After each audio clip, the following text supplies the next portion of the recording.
they were at what's going on. Shit, 6 racks for someone like me in a month and a half, 2 months. That's pretty damn fucking good the way I live. Shit. Tax-free, co-creative gifts from motherfuckers who see the value in me and love me. And more importantly, love what the fuck I'm doing and how I'm doing it. Oh, that's great for a motherfucker like me. Go ahead, Brian O'Shea. Yeah, dude, Merry Christmas. They're going to sit around the table, right, and play fucking games just like they did on Thanksgiving. Everything's fucking cool. Everything's chill. Everything's great in the world. They're going to talk about shit. And that's just Cash App. Don't tell him, Rodney. That's just Cash App. Don't let him know there's 3 other apps. Don't let him know all about that. I just want to give him a little something. Don't let him know there's 3-4 other apps. Oh. Yeah, Merry Christmas to all you bitch-ass motherfucking slaves that want to sit around and trade a bunch of Korean plastic crap while you give your rights, freedom, principles, and the living God away. Go ahead, take over. I got to get this B out of here, Brian O'Shea. This is the Brian O'Shea broadcast now because I keep interrupting you anyway. Go off on these fucking slaves. Brian O'Shea's out here living it too. He gets to do that. Get that B, dude. Do that Thai fucking chi on their ass. Yeah, man, I surprised myself this morning. Surprise yourself. Surprise yourselves, mother. Surprise, motherfucker. You'd be surprised. You motherfuckers could surprise yourselves. You have so much self-doubt. You guys have so much fear. You could fucking surprise yourself.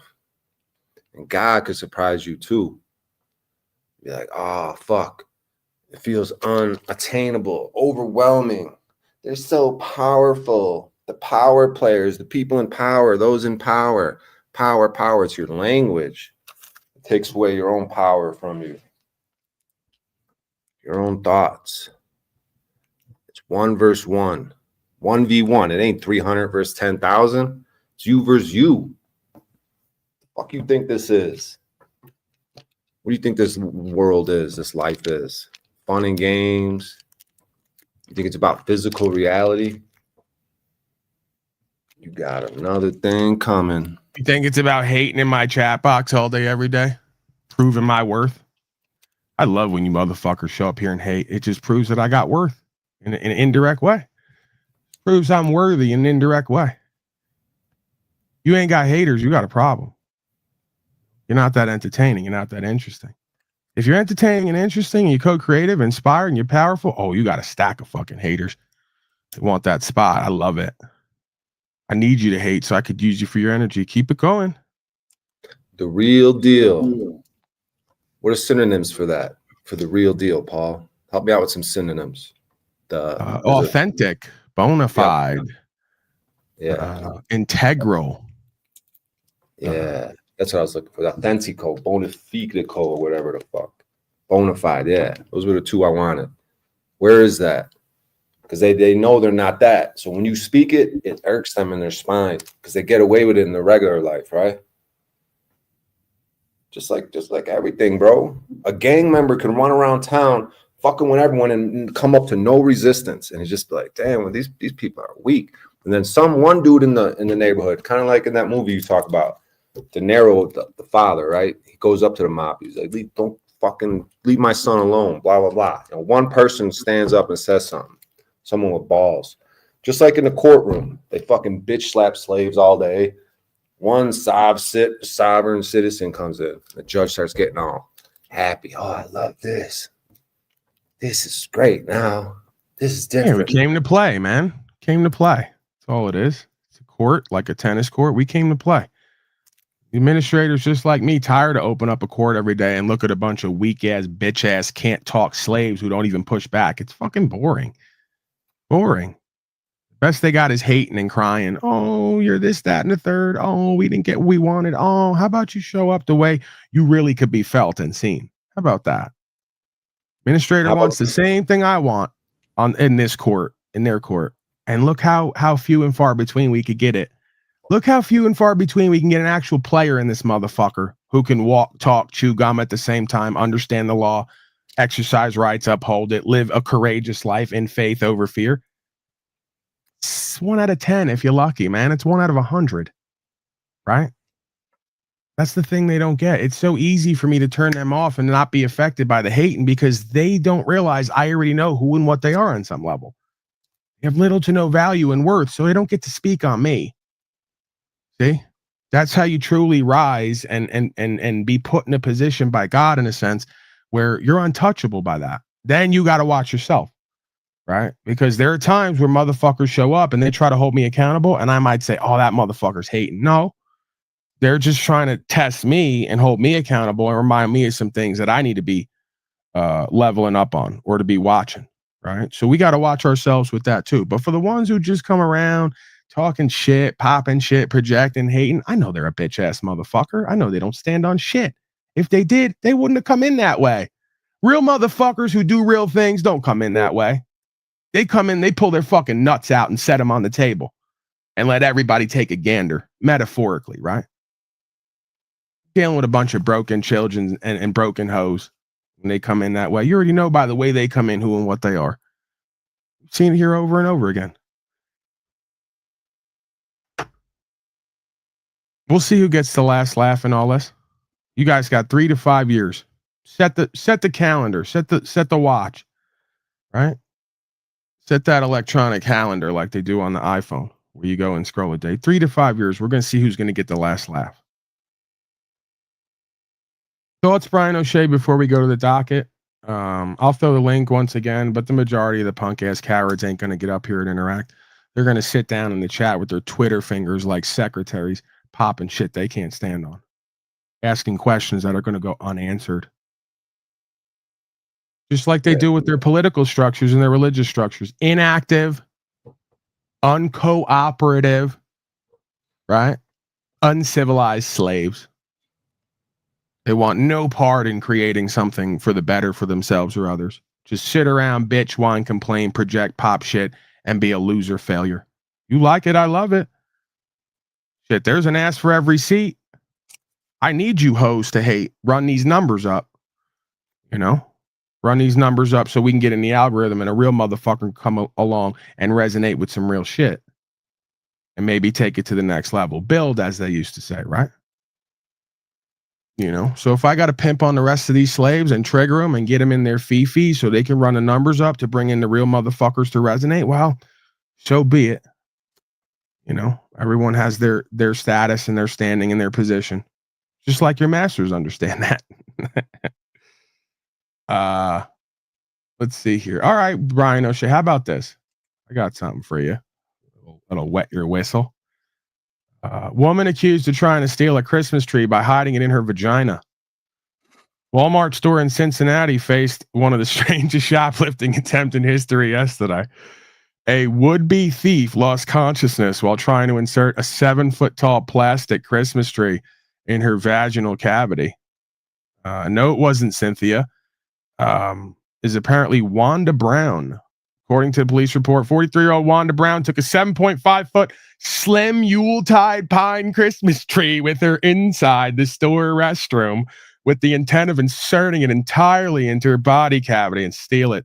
Unfortunately for her, the pain caused by insertion was too great, and she lost consciousness before the end of the process. She was found lying bloodied and senseless on the floor in the middle of the restroom by other customers who immediately decided to call 911. So I'm just going to leave it right there. It goes on, but feel free to check into that. And I'm thinking we got a lot of folks like that in chat that just only came here to try to stuff something huge in their ass and steal the glory and then walk off, you know, and that's not going to happen here. All right. So for some of you loser failure haters in chat, don't try to shove Brian O'Shea up your asshole and walk out with him, because we will notice that. And most likely you're going to pass out before you get it done. What the fuck is that, dude?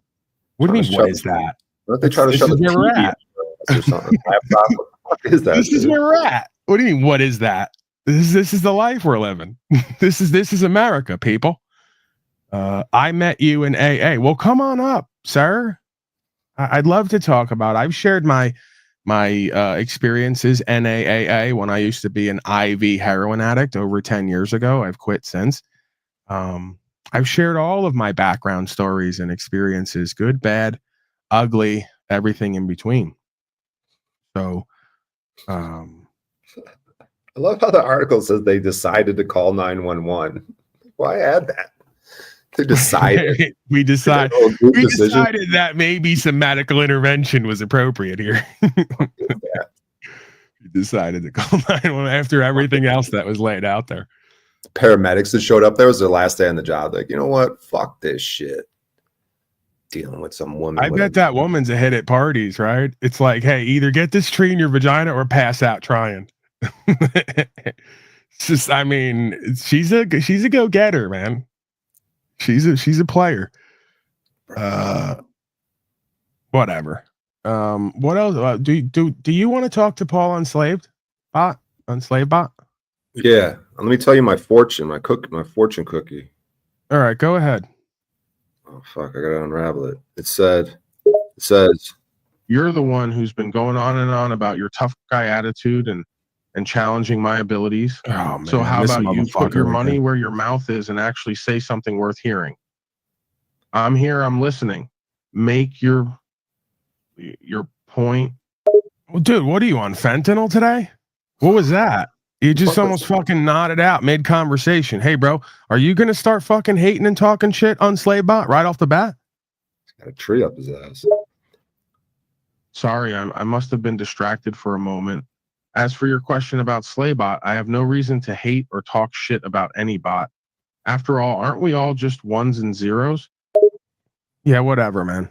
That's, you know, I wasn't even talking to you. Can I get back to you? I'm going to talk to Brian O'Shea here, right?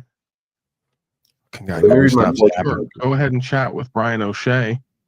Just remember, I'm still here if you want to continue our conversation later. All right, yeah, I'll call back.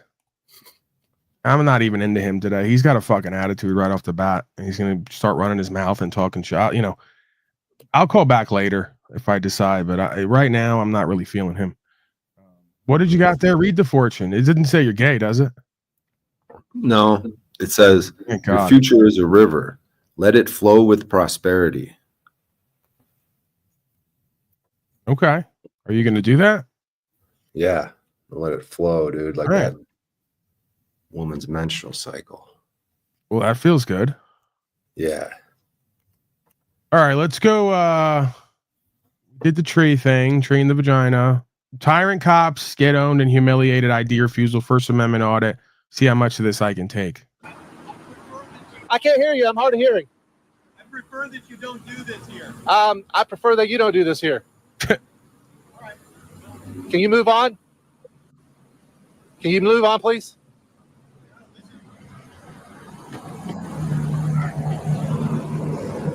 This is private property. Can you move on, please? All right. I'm calling the police. I prefer you don't talk to me and don't do this here. Okay? Dude. You're not a very nice person, are you? You don't like it when people say the same thing back to you? It's not very nice, is it? This is a business.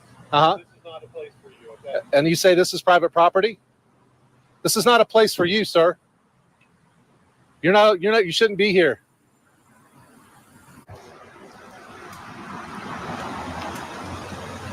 Morning. How you doing? Hey, this is private property, man. We actually not certain. I'm hard of hearing. Can you speak up? I said, this is private property. We actually do not stand here. This is private property. Sir, I have every right to be here. I just called the police. Why would you call the police? Don't worry about it. Look, I'm getting mixed messages. I just had two people go by and say I was okay, and you're the second person that said I'm not okay. Nah. This is not private property. This is a public sidewalk. All right. So when if you call the cops and they get here and you're wrong, will you come apologize to me like a man? No, because you're not a man. You want to apologize to me like a man? If I'm wrong, I'll apologize to you. If you're wrong, come apologize to me like a man. Don't call the cops, dude. Don't be a snitch. Don't be a little bitchy snitchy. I'll beat your motherfucking ass. You think so, buddy? You think so? You just threatened me? You go threaten me to beat my ass? You better watch your step, pal. Because I tell you right now, there ain't no beating nobody's ass right now. You won't walk away from it, guaranteed. You won't walk away from it. You come to me, I'll defend myself, and you won't walk away from it. Believe me. I will defend myself.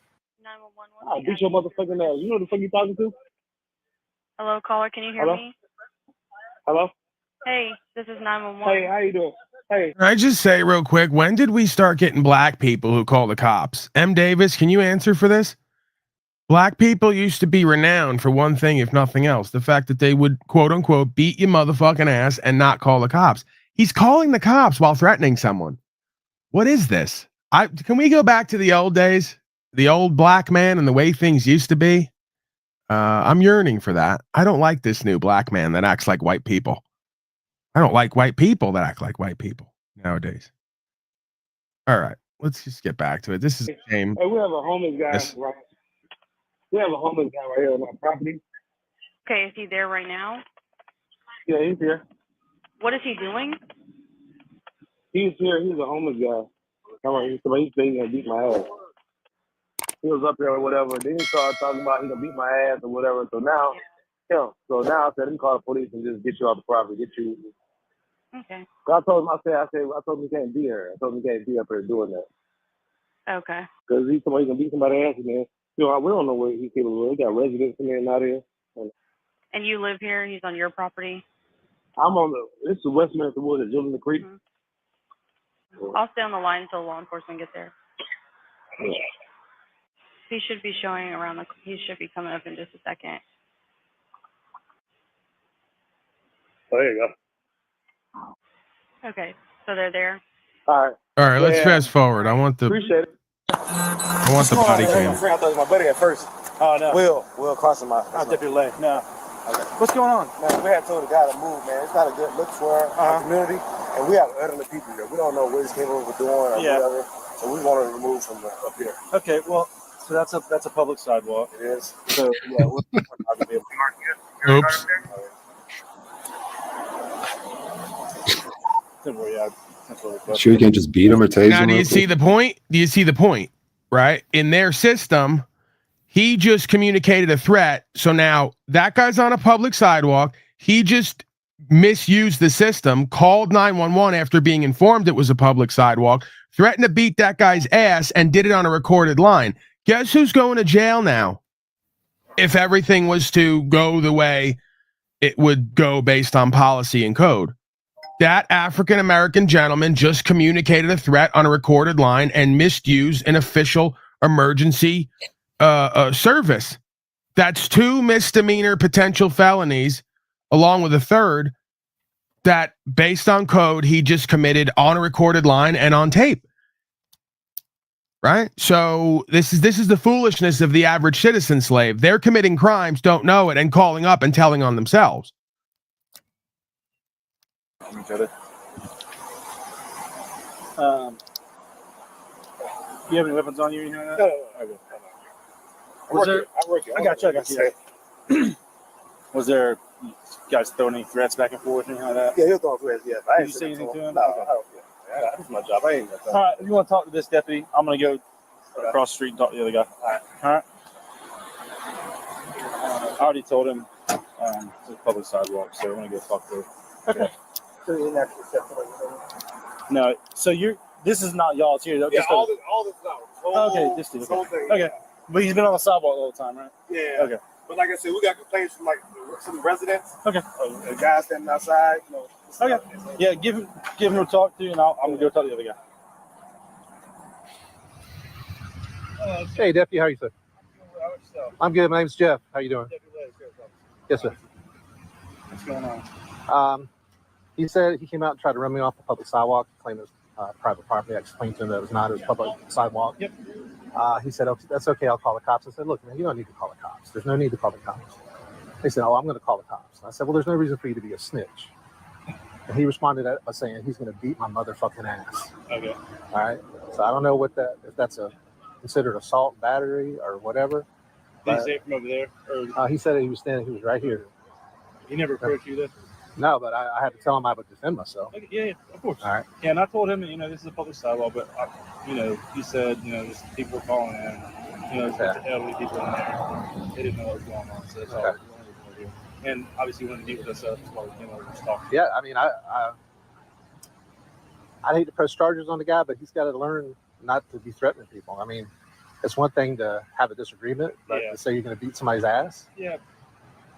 Yeah. He knows, you know. Yeah. It's like people are going to throw those those words around like crazy. But, I mean, it's up to you. Do you want to pursue charges against him? Yeah, He's not making you leave. Yeah, I do. I do. I want to pursue charges against him. I'll give you all my information, everything. Cool. All right, I'll be all right. They're gonna arrest this fucking dude. I got it on audio. Well, there you go. That's my point. That's fine. Don't call the cops. Again, nobody's criminals, because I don't know if I would do that or not. I mean, maybe if I was like, hey, I'm gonna prove a point today and teach you a lesson about saying shit that you ain't gonna stand on. It's one thing, hey, come over and beat my ass. I ain't gonna call the cops. You want to call the cops while communicating a threat to me, which is against their code? Hey, that's on you. You can't have it all ways. You know, you want to do big Billy badass shit and talk shit and back it up? Well, we could do that. Go ahead, and if I take the L, I'll take the L. You want to call the cops after threatening me? Well, then whatever you get is, you know, again, like they say, play stupid games, win stupid prizes. I don't know if I would do it, but I wouldn't completely rule it out. Well, he did it first. Hey, bro, now you got to apologize to me under God. Apologize to me under God and tell me you were wrong for communicating a threat to me, or this your daddy here, who you just called, is going to lock your bitch ass up for violation of a code. Yeah, he tried to. He told the 911. Oh, he was threatening me. He told the cop, oh, he was threatening me, when it's all on video. So in that case, it's like, fuck him, dude. He tried to get him hemmed up by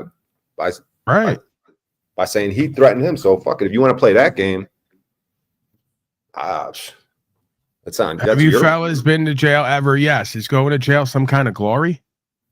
Going to jail some kind of thing to brag about? You have a point, Cliff? Anyone going to come up here today? The link is pinned at the top. I'm going to drop it again in the fucking chat. Any of you fucking clowns and cowards who got questions for me and others going to come up here and have an interaction man to man? Asking me about going to jail. Like that means something. Jail is badass. Okay. You're a fucking moron. How about that? Jail is badass. Hey, anything's badass if you let it be. Jail is only badass because you get an opportunity to look at yourself and God and get right in the presence of God and yourself and come out better than you went in. You could do that anywhere at any time. Jail just happens to be the most opportune place because there's little to nothing else to do or be. Unless you want to act like a low-life scum and further ruin your life and everyone else's life there. That's probably what got you to jail. Usually nowadays, if I'm going to jail, it's for upholding the law and exercising rights in a world that thinks code is law. So there was a time where I was going to jail regularly for being with fucked up people doing fucked up shit. So they're not the same experience. Sometimes jail, it's like some, you know, they got this place where I shower at, and this one dude likes to go crazy, right? And like act violent and fucking get out loud. And everyone wants to be a bitch around him. I'm like, bro, sometimes I wish I was in jail, dude. Just people just get beat the fuck up for fucking wilding out. People are more respectful. All right, let's continue on, Brian O'Shea. We got to give these people something, and then I'm getting the hell out of here. I'm not getting into beating people up. Sovereign citizen man gets ignored in court in one epic fashion. What else do I have here, by the way? He says he wants to debate you in Catholicism. Oh. Great. The fucking Cliff. Well, go ahead. I don't understand. Why are you telling me what you want to do? I'm so sick of you people. I really am. I love the truth, and I love the idea of conscious and awareness and co-creation and fellowship, but I'm so sick of you people's games and nonsense. Don't tell me what you want to do. Just get up here and have the interaction. If it doesn't go, it doesn't go. That's how that goes. He wants to debate me on Catholicism. What about it exactly? Are you evangelical? No, I'm nothing most likely like what you perceive or think that I am or supposed to be or what you are. That's usually the theme here. So no, I don't know. You'd have to come up here and define from your perspective, because everyone has their own definition of these words. You'd have to define what evangelical is from your perspective, and then I could tell you if I fit the bill or not, but most likely no. So in the meantime, while you summon the courage to get up here and have an actual non-versation, I'm going to continue on with the docket. Speaking of which, here, I'll use you for a segue. Thou shalt not bid too low. Oldest known 10 Commandments tablet is up for auction. So, Mr. Evangelical, you got an opportunity here to pay for one of the 10 Commandments. They're the stuff of history and Hollywood. His laws of life. And now the 10 Commandments are up for sale, or at least the closest thing to them. It is the earliest complete stone tablet of the 10 Commandments. The 115-pound stone dates back 1,500 years and was made as a replica of the original. The Ten Commandments have just such a prominent place in theological history, in Jewish history, of course, and even in Christian history. And ever since the Raiders of the Lost Ark, the Ten Commandments have had a particular cultural cachet as well. Right? You should not kill. The tablet was found more than a century ago, unearthed during excavation work in Israel. It's well worn for a reason, because it ended up underfoot as a paving stone for decades, until a Jewish scholar recognized its significance. It was on display in the museum for many years. It had been in private hands until it came to the Living Torah Museum in Brooklyn 20 years ago, which is where it stayed until convicted financial fraudster, thou shalt not steal, Bernie Madoff came along. Many of our sponsors lost all their money. The museum was in jeopardy at that specific time. The museum was forced to sell the stone in 2016 for $850,000. The tablet's second time on the auction block now could see it go for more than $1 million. 10 Commandments! But unlike the ill-fated slab in the Mel Brooks film, a condition of sale for this artifact commands whomever buys it preserve it and make it available for the public to see. Apparently in 2024, it's okay to covet as long as you share. Heidi Petracek, Global News, Halifax. Thank you, Heidi. On the ground, and might I say, you're looking and sounding lovely today. Mr. Mason, what can I do for you, sir? Hey, bless you, Paul. Bless you, Brian. I just wanted to come up and wish everybody a happy holiday season. Well, thank you. The same to you and yours. Anything else before we move on? Or just good tidings here today? Good tidings. Carry on. I didn't mean to interrupt. All right. Trump apparently met with Mr. Macron.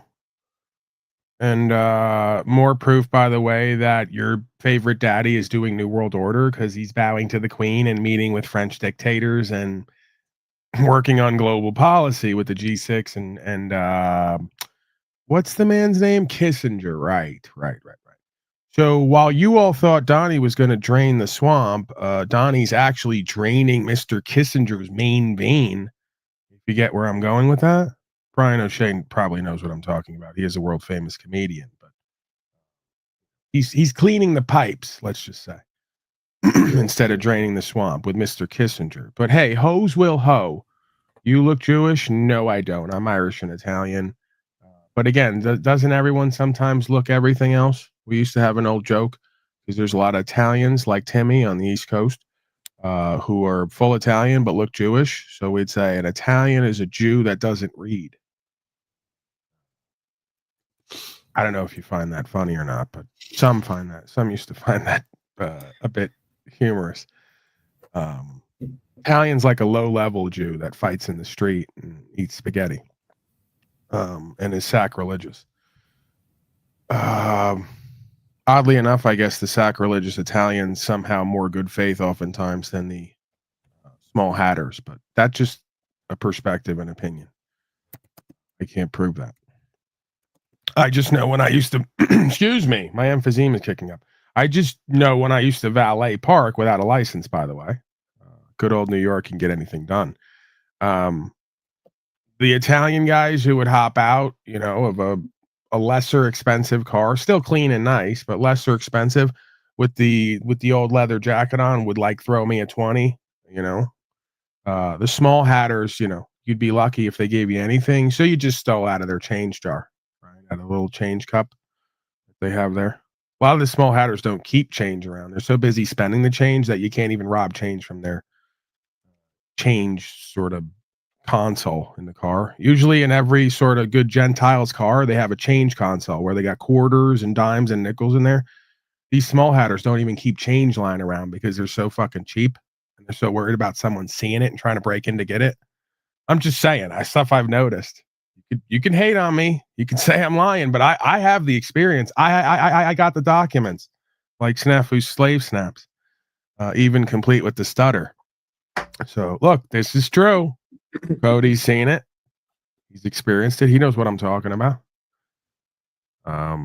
Ask anyone in food service. Small hatters will pay and change because they go, we got this change lying around. There's so much change in the console. I don't want one of the coloreds to see it and break in. Take my garage door opener.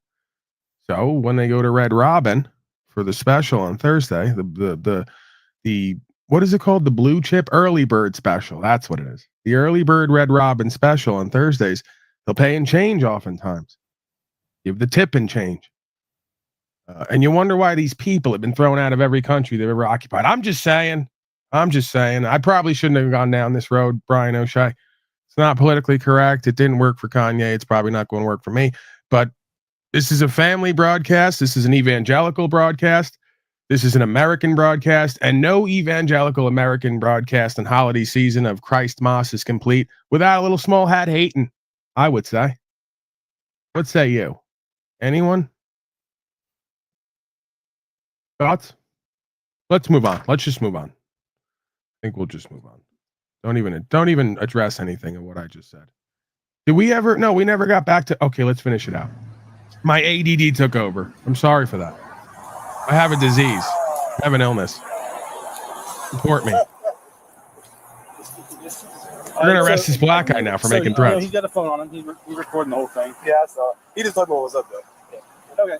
So he's looking to pursue charges for basically threatening him because if he's got what you said on. Okay, someone in chat's telling me debate Nick Fuentes. I'm down for it. What makes you think that I'm scared? What makes you think that I haven't been begging everyone in this community, non-munity, to come over here and interact with me? They're all too scared to do it. So I'm not the coward. Your favorite rapper, non-rapper is a coward because they won't get in this box and debate me, and they won't drop a link for me to go into their house and stomp on them. Don't make this about me. It's about them, sir. On record, he's got a base, you know what I'm saying? Yeah. So did you say anything to him? No. Not like I'm gonna beat your motherfucking ass, anything like that? Did you say that? No. All right. I didn't say that to him. Because he's got his phone out. He's been recording me. He's been recording me. I haven't said that to him. I mean, he's gonna show me regardless. Okay, that's cool. So he's gonna want to pursue charge. If it's on there, I'm gonna give him what he wants. Okay. All right. I mean, it's his right. Okay. I'm gonna add him in the call real quick. You got your ID on you? Yeah, I got his info. Okay. He's got a YouTube channel, and what he does is he's a constitutionalist, so he tries to get people to call the police on them to have law enforcement violate his rights. Oh, and that's what he's been recording me the whole time. Yeah, that's his MO. He's got followers, and that's how he makes his money. Oh, Tell me that he apologizes. He's sorry for saying it. I'm willing not to pursue charges. Okay. I'll let him know. He's going to stay there. He's going to stay on the sidewalk. Okay. But he's not going to pursue charges if you just say sorry for what you said. Okay. I mean, if that's good with you, I mean, that's better than getting charges. Well, what charges do I get? Maybe assault. Assault charge? 1065-254. You want him to come over there? Or you good right here? But not to film me on YouTube. I'm not going to go on the YouTube channel, brother. Come on, man. You can't do that. I mean, that's his thing, man. No, but I'm not. We're in a public area. But you can't record me on video if I want to be recorded. No, it's not true. We're in a public place. Hey, I mean, it's either one. It's not bad. It is bad. My friend got to. I'm not going to do that, bro. Oh, well, then he's going to pursue charges then. I'm not going to get you on. I'm not going to get on. I mean, it's as easy as a sorry. I'm not telling you what to do, but if that's all it's going to take, he's going to be here for the rest of the day. Yeah, but I'm not going to get on the camera to tell you, oh, I'm sorry for that guy. I mean, I would. Too tough, too prideful to admit that he was wrong. The guy said, was he scared for his life? Yep. He said he was scared for his life. You try to hem him up with the same charges. Right. You would. Yeah. This is exactly this is exactly where we're at right now, where motherfuckers want to get tattoos and act street and then call the cops while they communicate threats and then just not be man enough to go, hey, bro, I shouldn't have ran my mouth because I wasn't going to do shit anyway. So let's just end this shit and move on. Okay, bro, no problem. No, you want to invoke the cops while talking shit and then be too prideful to apologize while you're scared to take the fucking charge. You can't have it all ways.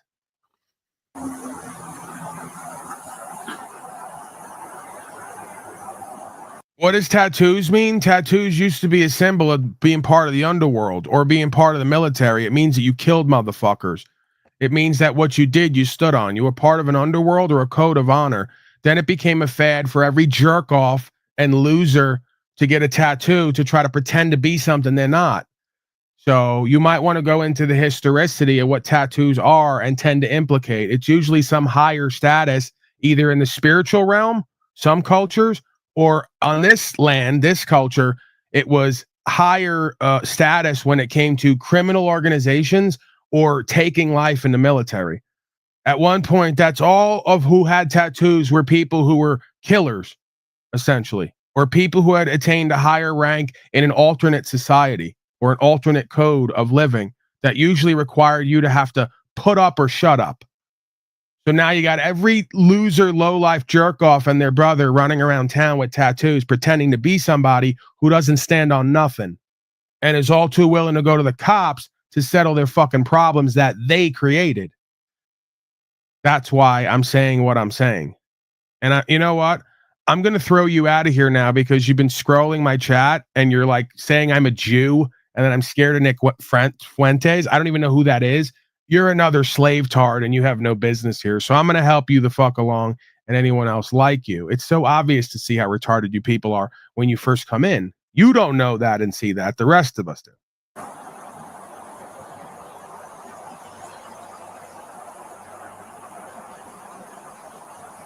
Yeah, that's crazy, bro. A lot of people crazy, man.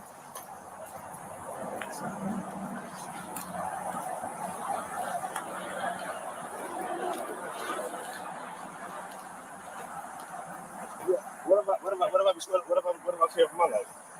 What's the difference?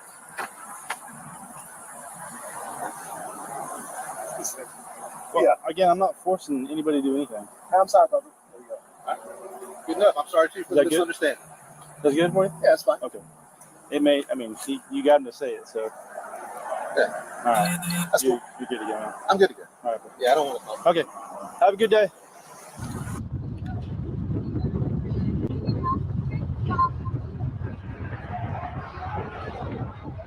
Someone in chat is now saying, so we're completely forgetting about tribes. No, I didn't forget about it. I mentioned it. Other places they had the tribal tattoos. My understanding is usually tribal tattoos still came with some significant status or standing within a tribe. You bozos don't have that in your communities. You bozos get tattoos to be cool. Try to be like everyone else. You don't get tattoos because somebody said you rose in some ranks and did something that the rest don't do. So you acquired some symbol of power that you get to adorn yourself with, which is ego bullshit anyway. You don't do that. You guys don't do that. That's not your life. You go watch your favorite rapper, bozo, who claims to be something he's not, who when they go to jail cry like a bitch, and you go get all the same tattoos they get because you think it makes you look cool and like you're Billy Badass. So no, I didn't forget about tribes. I mentioned it indirectly, and it's still the same idea. Any community, any society, any culture you're in, if you want to put the tattoos on, it's usually supposed to be a signifier of something you've done or been that is unorthodox, unconventional, is not the norm. And that's not what's going on nowadays. It's quite the opposite. Everybody and their goofy little brother is getting tattoos to try to portray some symbol of power without actually doing or being that. So it's another false symbol of power, like so many things in modern day culture and society. Okay, let's move on here. Oh yeah, I never went to your boy Donnie with Macron. I introed the clip and then I was reminded of my ADD. Then I went back over to the cop interaction to finish it out. We never got to Mr. Macron. Donnie saying the world is going a little crazy, apparently. Nothing another 5 vaccines can't handle, huh, Donnie? Another an Operation Warp Slave. There they go. Yeah, buddies. Everybody's buddies. Everybody's friends. Your favorite daddy. Shaking hands with people who hate him. Right? That's what she's all like. You love the fake ass, bitch ass political science bullshit. Donnie's over there laughing and giggling, shaking hands with someone who doesn't like him or respect him. You know, this is what you're all are into. Your daddy Donnie's the biggest punk fucking fake ass politically correct coward out there. Got you all duped into believing you're part of a freedom movement while you literally opt into statism and fascism more and more. Make sure you pay your slave tax too to United States Corporation to go to wars around the world and to write up more codes to take your fucking rights, you dumb slaves. I love when you guys get pimped on and hoed on and slaved the fuck out, especially since I'm doing the opposite and proving the concepts and proving that there's a way out. And you don't want to take that and you want to continue to do business as usual and be part of the corruption and the bad faith culture and society. I love when you guys get fucking duped and deluded and pimped out, fucking slaved on. And then you cry on like, oh, we lost more rights. Oh, my grandma died in a box and I never said a motherfucking thing about it during the last 4 years because I'm such a fucking bitch. I didn't file papers. I didn't sue anybody. I didn't go in there with the law. I didn't fucking uphold anything. Oh, grandma took 5 vaccines and died with a ventilator in a box and nobody could see or touch her. You did that. You all did that. And you got so little shame and guilt for what you've done and not done. You won't even fucking cop to it and change your fucking ways. And I'm supposed to feel bad for you while I'm going to jail over and over again during these last 4 years to put fucking rights, freedom, principles, spiritual faith on record and not submit, not surrender. Yeah, I don't give a fuck. And I believe God doesn't give a fuck either. I believe God says, all you want to be bad faith and dishonorable, you want to turn your back on me and the truth and this land and your own people, you ain't shit. That's what I really believe the God of creation says to all you fake ass Christians and fake ass evangelicals and Trump voting scum cowards who don't want to be like Jesus but want to talk about Jesus. God don't love you. God don't embrace you. That's the thing. God may love you. God loves all its children, right? Regardless of what it does, but it don't embrace you because it knows you're a punk ass failure coward. It won't do what's true and what's right. Just like Thanksgiving dinner. Imagine God's the daddy at the head of the table. Got his children there. 80% of them don't want to do what's true and what's right and then ask God for shit. And then they got 1 or 2 sons that don't ask for nothing. Don't ask for barely nothing, if anything, and constantly do what's true and what's right. You don't think God is going to embrace the motherfuckers doing what's true and what's right and chastise and castigate the ones who ain't and even curse at them? Tell them, you weak ass, bitch ass motherfuckers. Look at what my son down there is doing. Look at what the rest of you are doing and not doing. You're a pathetic, embarrassing waste. And no, I ain't going to embrace you because you didn't fucking honor this family and the truth and the God. Exactly how the fuck I see it. And that's exactly how I see it carrying out right now. And that's exactly why the scripture says the last shall be first and the first shall be last. The ones who did the most and asked for the least are the ones who are going to be first by the end of this. The ones who asked for the most and did the least, you ain't going to be shit and you ain't going to have shit.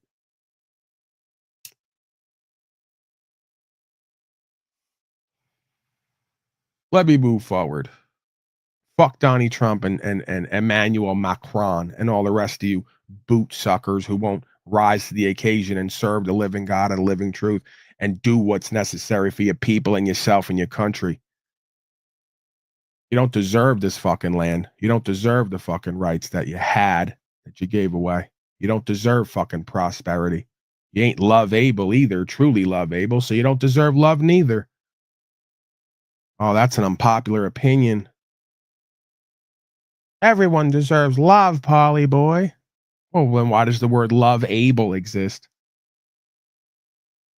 Can somebody be truly love able if they're not trustworthy, respect able, honor able, willing to do what's true and what's right, honor good faith? As I said, honor able already. Good faith. How are you supposed to love a motherfucker who's not love able? And the answer is you can't, except from a distance. Just like a rabid animal. Sovereign citizen man. No, let's go Fleischer. I want Fleischer.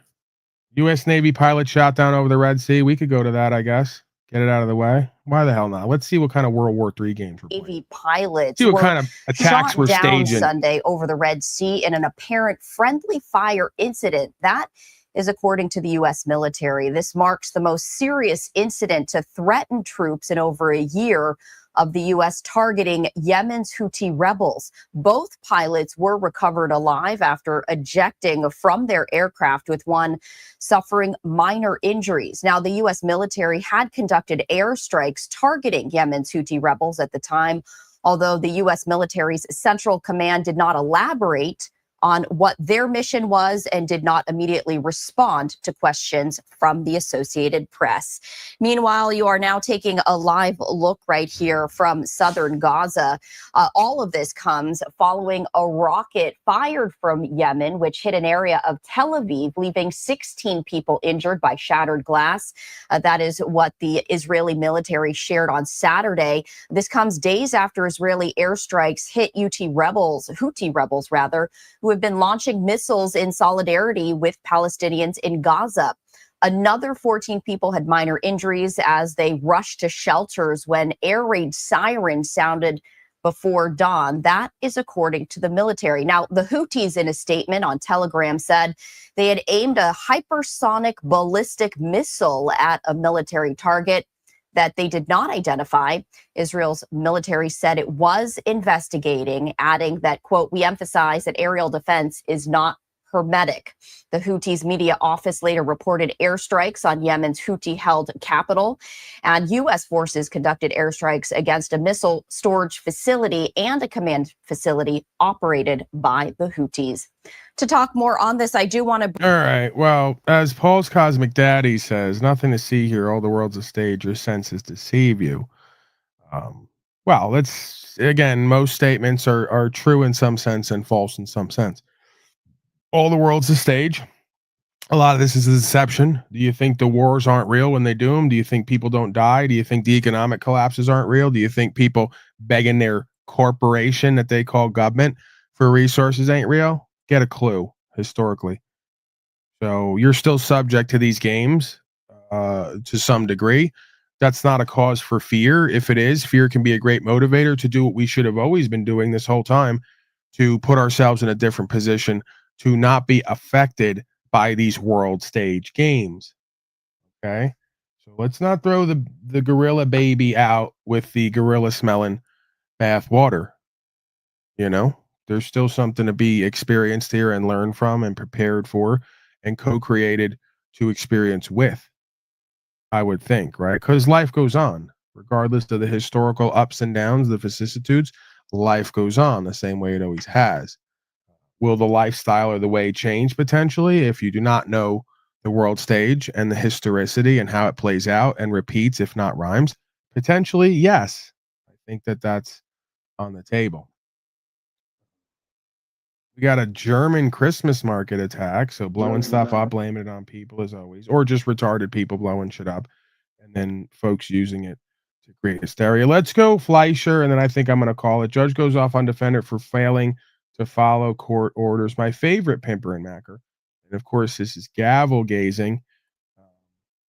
It's not gay when we do it. If you're not into gavel gazing, just put your head down and walk out. Judge, we're back on Tristan Smith, and Tristan is in court today. Come up, Mr. Smith. Your orders were for Tristan to report for drug testing, which he did. We received the results as a positive for THC usage, and he's here to speak with you. Alicia. Yes, Judge. When did we first test Mr. Smith? So, for Mr. Smith, I see an order prior to when I was here on October 7th to have Mr. Smith go to a drug test that day. He never reported, so that's why the BVR was filed. Outfit. We had a test on the 9th, and those were now confirmed by the lab positive use of THC. So that was October 9th. October 7th, we ordered them to test. They did not. Okay. We caught that a little late, with PDR, and then we adjusted a little bit last week, or the beginning of How is it that we ordered him to test in October and he's now in December testing? How on earth? It's unacceptable.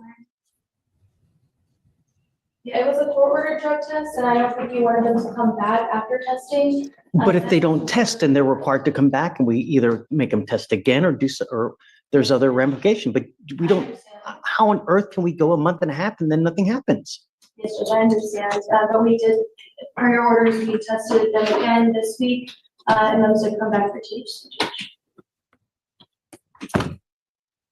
Who was here working that day? I can look into it, but it's really no way of knowing for sure because there was no assigned officer here at the time. Someone had to have signed an order to go test. There's always a way. There's always a paper trail. Yes, Judge. So What do we do with this, Mr. Brooker? How do we hold Mr. Smith accountable? Judge, I know what I've done since Monday. Mr. Smith and I have talked very frequently this week. I admonished him thoroughly about the THC usage. He explained to me what happened with that, and he understands the seriousness of it. He understands what's at risk. It's correct what you said that he doesn't have any support out there, financial or otherwise. I'm actually happy that he was able to make it here on time today because I was concerned about that. So that was twice this week. He wants to be compliant. He wants to do what's best. He wants to dispose of the case. I don't believe that. I know, Judge. I don't believe that. He's telling me that you want to be compliant. I don't think so.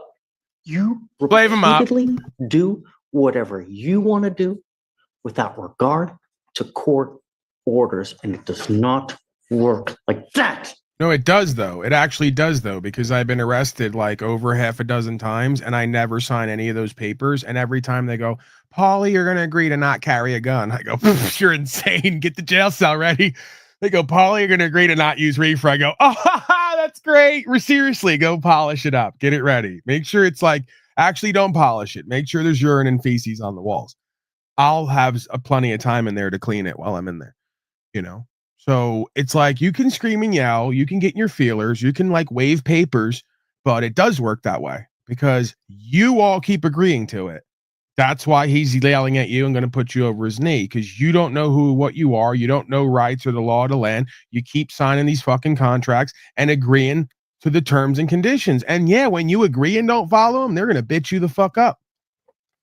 Like when I was on probation at one point. I've been on both sides of the system in the sense of contracting in, going along to get along, hiring attorneys, and it always went worse. As soon as I decided I'm not signing anything, I'm not agreeing unless I cause loss, injury, or harm or commit an actual crime. That's what's defined as a crime under the law. I don't want to hear about codes and policies. That's your legal society and that's your beliefs. It has nothing to do with the law, right? And if you don't have a breach of peace or a direct threat to the public, you can't invoke public safety. So now we go back to the original clauses within the Constitution, which highlight the idea of natural law and universal law and right to pursue happiness. So no, I'm never going to agree to not have guns. No, I'm never going to agree. I'm the type of motherfucker at this point. If I go travel to another state, I'm going to have a gun on me, even if they say I can't. And when you arrest me, I'm going to go to court and say, I got a right to bear arms, don't I? That comes from God. I'm not interested in a constitution. It comes from God because in the Constitution, it says God gives us our rights and can take them away. Are you God? No. You're an administrator, administrative service provider at these courts. You don't get to tell me that I don't have rights from God to protect myself and my family and my things. Are you insane? You crazy? So not only am I not going to agree to that on lands where the code codifies the law and the law of the land is that I got rights from God, which include guns and reefer. Not only am I not agreeing to that on those lands, you may find Paulie Boy on another land with a few rounds over the supposed codified limit. I may have a 10-15 rounder on a land that says I can only have 8. And I'm going to tell you to suck my dick in the most nicest, kindest, politest, legal, lawful terms possible at court. You don't get to tell me what I get to have and not have while you motherfucking got it on your hip right there. You're a service provider to man. I don't perform for you. You must be out of your cotton picking mind. Boy, that's how I perceive it. And guess what? If more motherfuckers would live like that, the law of the land would be secure. This wouldn't even be a conversation at this point. They would have nothing to say. Pauly boy and all his people and everybody else got guns from top to bottom everywhere at all times. We can't say shit about it because we're just an administrative service provider. We don't make laws, we legislate. And since none of them want to opt into the public safety clause with citizenry and allegiances to corporation, we can't do or say shit about it because it's lawful. See? You ain't going to turn this place, long as we're living, into a corporatist fascist stronghold any more than you already have. We're going to have to die now or go to a box above ground or below ground. That's all this is. You ain't gonna take this place and turn it into like everywhere else on this world. No, you ain't. And you ain't gonna convince me either that by giving up all the guns that everything's just gonna get safer overnight. Yeah, good luck with that. While they're now banning kitchen knives all around Europe because motherfuckers it's stabbing season, apparently. Weirdest thing ever. When they took all the guns away, everyone just started blowing each other up, hanging each other, stabbing each other. Yeah, because criminal motherfuckers are criminal motherfuckers. And quote unquote outlawing tools ain't gonna outlaw outlaws. Guess what? Even when they outlaw the tools using the code, it's not outlawing. They're using code to try to interfere with people's rights. The criminals don't listen to that anyway. They still got guns. The only ones who don't got guns are the dummies who follow the codes. Just like on Mexico. You go down to Mexico where they've already taken over, like this place. Guess who's got all the guns? Yeah, we ain't going to talk about it because they're known for doing shit when you talk about their business. But take a guess on who's got all the guns other than government and military. Yeah, you know who the fuck I'm talking about. They ain't giving their shit up. The only ones who ain't got guns are the ones who are subject. We ain't going to talk about and the police and military. The dopes in the middle. All the suburbanites. All the dupes and cowards. They're the only ones without the guns.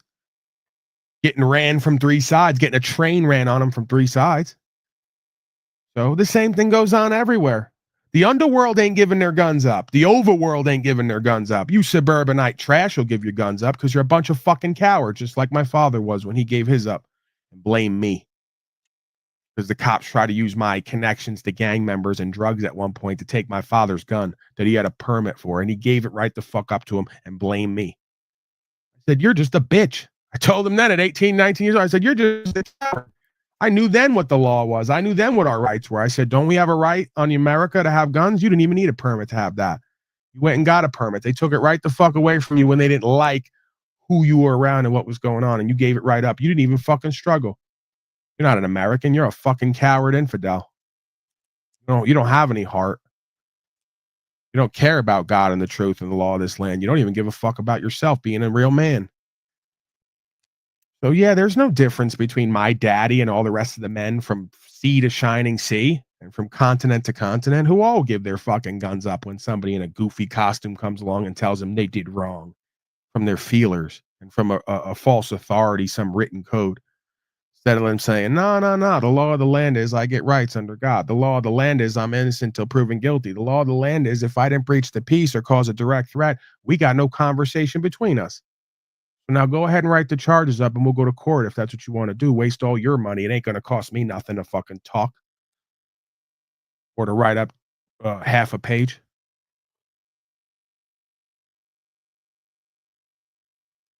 Sitting there in his Hugh Hefner fucking robe. Yeah, and he does have a Fleischer. Yeah, we got to get back to Fleischer. And he gets off yelling at the blacks. For THC, it's not gonna do. It's all fucking crazy, dude. I'd be like, dude, what the fuck are you doing getting all emotional, man? It ain't his fault, bro. You can't. He's playing an act. They're state actors, right? They're state actors, and they're using acts that they're calling laws. These are state actors using acts. If that young black gentleman showed up and claimed a different culture or society, if he put his law on the record, if he upheld the law, then he would have a different perspective. You want to sign the papers and hire a black house slave to put on a fucking suit and act like some United Kingdom aristocracy, parliamentary process and procedure? I'm not going to blame Fleischer at this point. The game is established, pimping and hoeing. You can't get pimped and hoed on if you know it and you don't submit. So it's not blaming the victim. It's understanding the way out of this was the way in. Everyone decided to call himself a corporate citizen. Everybody decided to answer to these codes and believe their laws. Everybody decided to sign all the paperwork. Everybody decided to not exercise their rights and uphold the law of this land. Everybody, on the whole, the majority are getting treated like a bunch of children and hoes and slaves. It's just what it is. And the day that it stops is the day that it stops. You've seen it, Brian O'Shea. How you gonna be mad at Fleischer when you gotta love the game? You can't hate the game. You gotta love the game. Can't even hate the players. So the reality of it is you saw what happened when them cops walked up to you and you said, no, I know who and what I am. And maybe you should listen to me. Maybe I'm empowered. Maybe I'm inspired. Maybe I'm in charge of me and my future, my destiny. Maybe you guys are part of something you don't even know you're part of spiritually. Oh, the whole energy changed. Oh, the whole outcome changed. See? Just in that one flash, that microcosmic moment, we got a flash of the macrocosmic solution. No other way to see it. So the day that these cosmic children finally find their heart and their balls and grow the fuck up and stand on what being a man and a woman is the day that the parents will treat them differently. Till that day, don't expect anything different. As a matter of fact, expect it to get worse. Sorry, I don't write the rules. Let's continue. Fleischer style. You fucking black slave. You're going to do what we said. Ooh, you blow off the test, and now you're testing positive. Ooh, you want to smoke What weed am and be I black. supposed to do? Ooh, and Just sign the let you go? contract. Oh, you are so fucked. I didn't repeat. I missed one day, and that was the day I was supposed to come. And I didn't have. I didn't have no way. I didn't have no way up here. I didn't even. You can take the bus. I mean, Uncle, the bus did not come out of Uncle. I'm literally sleeping. Listen, Harriet Tubman, you can take the bus. And I'm still okay. Listen. And Judge, even with those challenges, Tristan has been in school. Look at him. He's about to smirk. He's about to laugh. It's all a game. Let me get in the crack here. It's all a game. He's literally about to laugh and smirk while he's pretending to be upset and freaking out. You know how many times you've seen me here, like let the dog off the leash and just go the fuck off, and then 3/4 of the way through start laughing at myself because I realize the whole thing is ridiculous. Even if I'm right, even if I'm true, even if I'm really passionate and care and just letting it fly, I go, this is all ridiculous. And he's you can see it on his face. He's doing the same thing at court. There's no difference between my court here and these courts of non-law. There really isn't at times. I don't care how loud and how passionate and how caring and how whatever they're getting. Just beyond that persona, that mask, that form of expression is a human being that realizes he can't control you. He can't tell you to be who and what he wants you to be. That he's freaking out over you smoking some weed at this point. Like, does he really care? Like, there's actually reasons for me here to get really animated and care, you could argue. Do you really think Fleischer gives a fuck about this person smoking weed? Like, I mean, come on.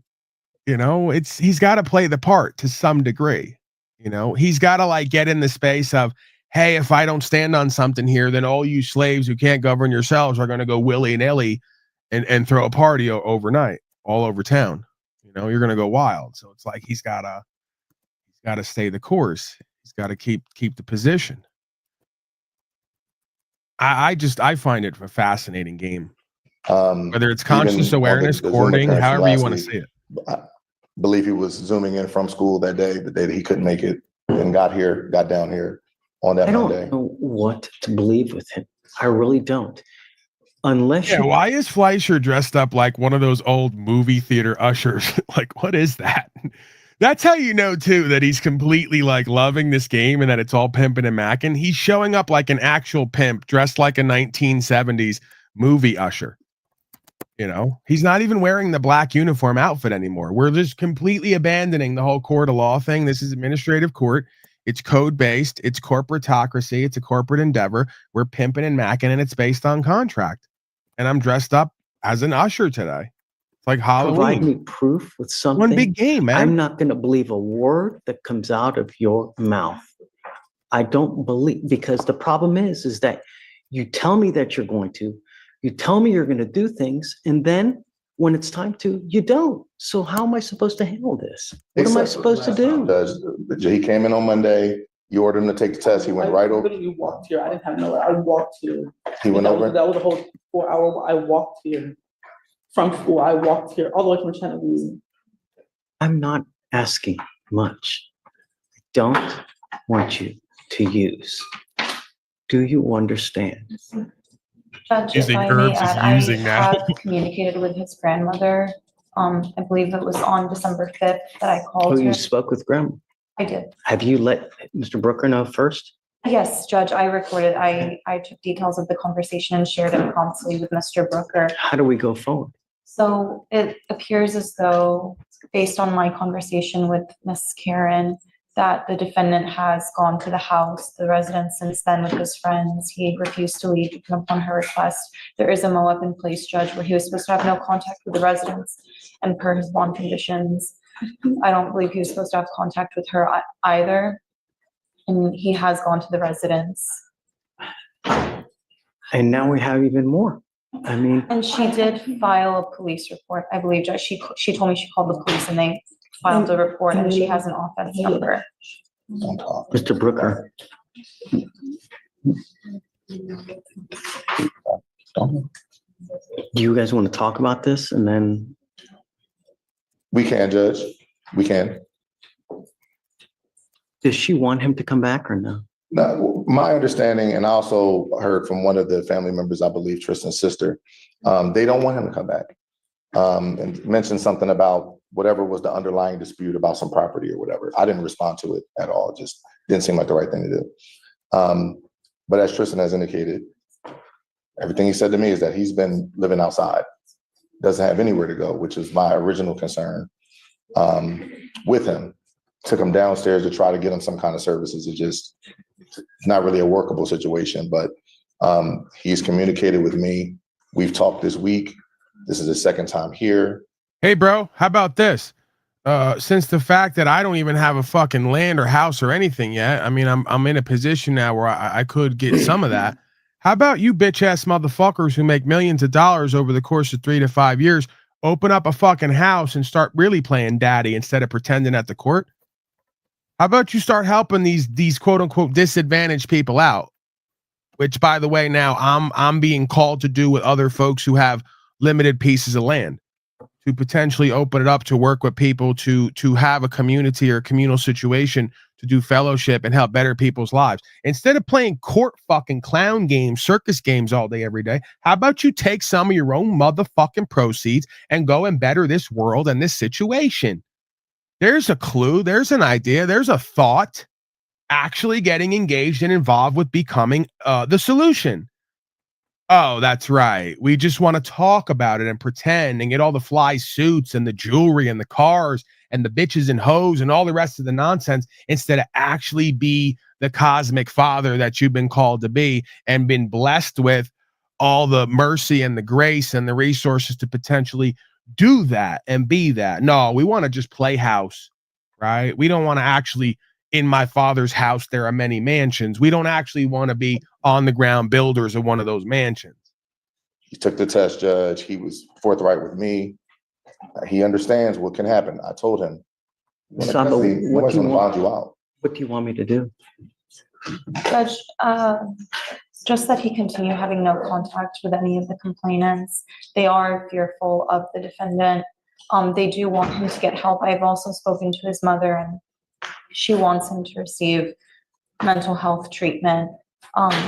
He does have propensities towards violence. I'm talking about any of them. You're asking me, am I talking about the judge, non-judge? I'm talking about any of them. Talking about any of them. As a lawyer, as an attorney, as a prosecutor, all these motherfuckers are way over 6 figures every year. I'd bet anything on it.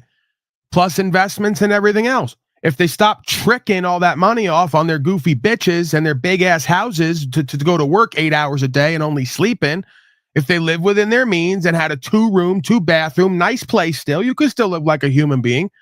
but not have the millions of dollars in houses and cars, millions of dollars in tricking off jewelry and suits and sneakers and bullshit with wives and children and all the rest. If you actually live within your means, somewhat humbly, you could still live comfortably and have everything you need and then some, and actually make a fucking change here.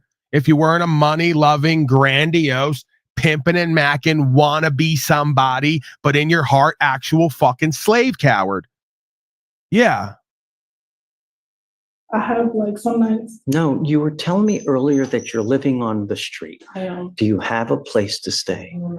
Okay. They told me If you want, we have places for you to go. I have services for you. I have Shatoria here. We can find you a place to stay if you need it, because the street, it's not a good place to live. The streets will ravage you in ways that you never know. You'll do things just survive. It's not a good place to be. So if you need a place, we can find you a place. But that's still no excuse to violate conditions of bond. We've ordered you not to go back to this house, right? I get that you may have, issues, where to live, where to stay, who to be with, how to get there. But if they don't want you there, then you can't go. And I mean, they've already called the cops.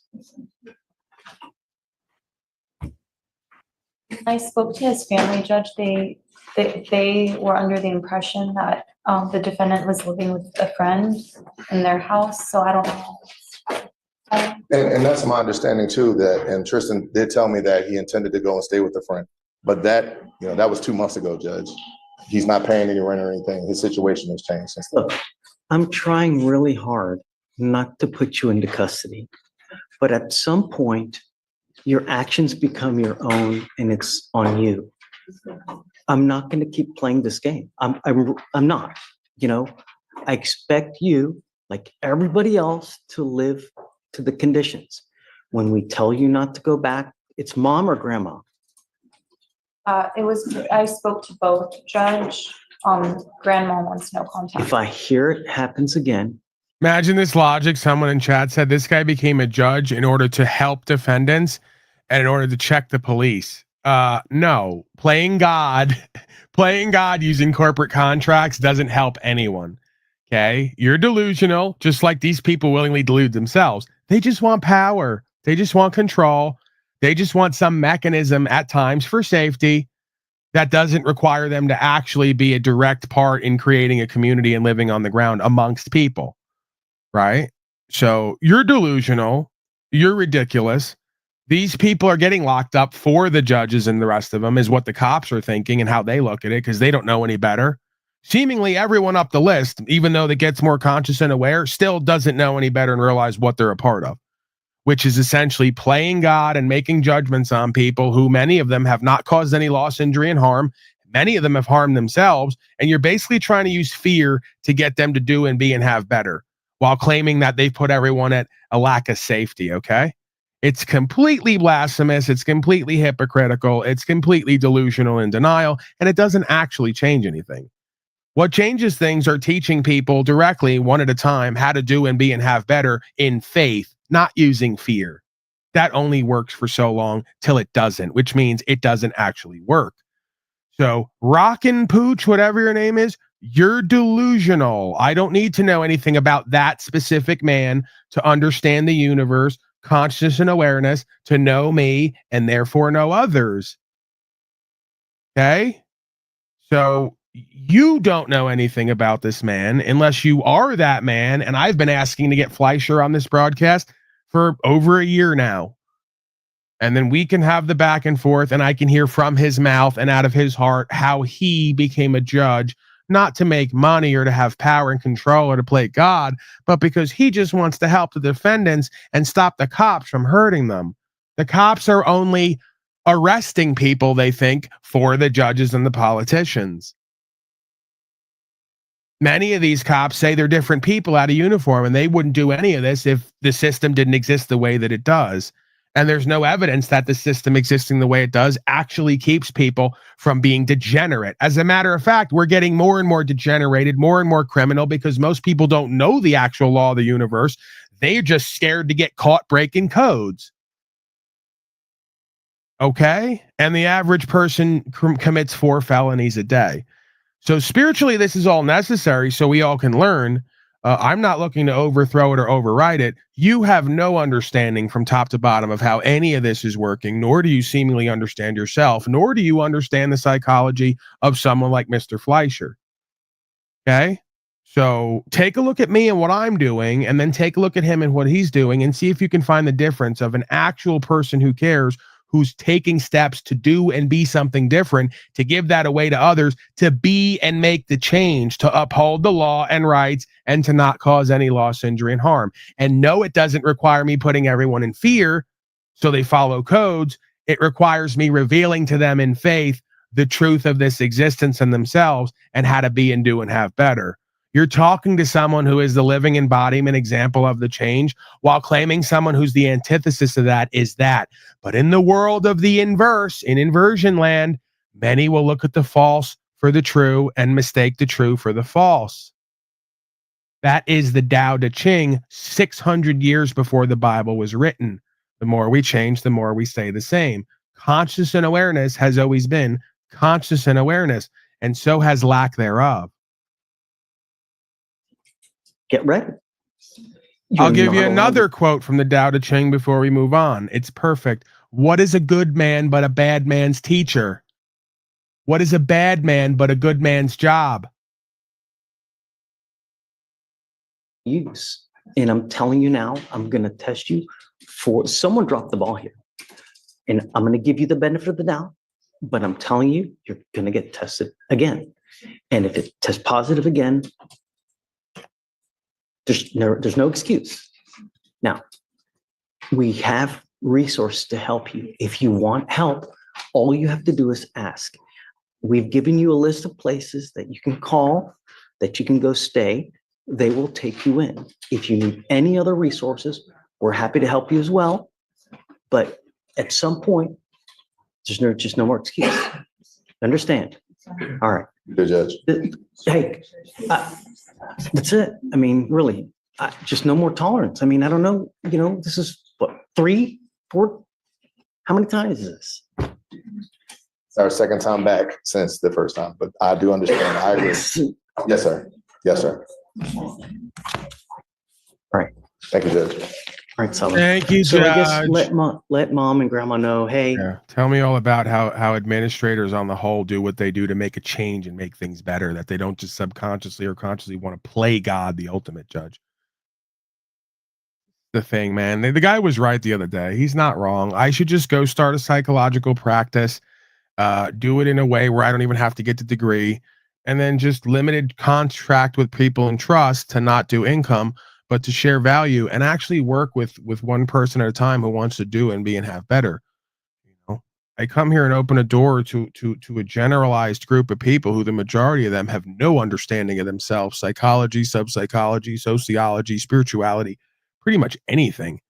And they don't seem to get much value or power or empowerment or inspiration from what I'm doing or showing here in this venue, at least. There are a select few who seem to. And you know, they contribute and support in various ways, and you know, they express the sentiment, and then they, more importantly, show the results and the change. But that gentleman was not off with what he said. Trust me, I've been aware of this, and at some point the arc in my story may just take that turn where I may turn away from a public platform and a camera and all the rest of it, or just reorient the camera, because I still think it's good content. And I've always been someone who's into the whole content thing with the audience and all the rest of it and the whole experience. But the arc may shift to, as the man said earlier, get a job. The arc may shift to what will look more and more like an actual job on the ground, where for X amount of hours per day, instead of broadcasting or working with people in private, I'll still do that. I will go to a venue or create a venue where folks can occupy to do this fellowship in consciousness and awareness, because it's something that never ends. It's something that's always been necessary and always will be necessary, it would seem. At least gives me and everyone else something to do. And if the results work out, then hey, it's a win-win-win, right? got to stay busy to some degree, create something, serve something to keep yourself and others out of trouble. Why not fellowship and talking conscious awareness and faith and living it, which leads to the growth of self-awareness, self-worth, self-value, self-empowerment, self-actualization, and realization, which you could argue is the main point, among other things, of having this experience we call being human. Are you a cuck? No, that's you. I'll see you later, John. See how easy that was? Cuck. I'm the definition of the antithesis of that. It's interesting you would ask because subpsychologically, I would bet that's you. I could prove it too if you come on up here, but you're too cowardly to do that. So I'll just help you out. Questions, comments, concerns? Yeah, I was going to say something, Paul, about noticing that I don't think the judges have a license to practice law, and they're telling all the lawyers what to do. So if they There's don't, no such thing as a license. Well, there's a license to do legal practice, but practicing law is something that we're all doing, whether we know it or not, or maybe lack thereof. But I get what you're saying, and sorry, I shouldn't interrupt you. Where are you going with that? well, that's that. If you could reiterate that's where I'm going, because I've been doing my research, and they have no standing, but they have perceived power. But they haven't been. I mean, most of the judges aren't even lawyers. So how is it that they're a judge? If they Many of them have been, and many of them haven't been. And again, the judge, you keep calling it a judge. It's a replication of God. God is the ultimate judge. Can human beings use judgment or discernment, which is a discerning mind or ability to see facts to make a determination? Anyone's capable of that. So that's all that's happening here. The administrators take a test. They get chosen to be part of legal society, corporate procedure.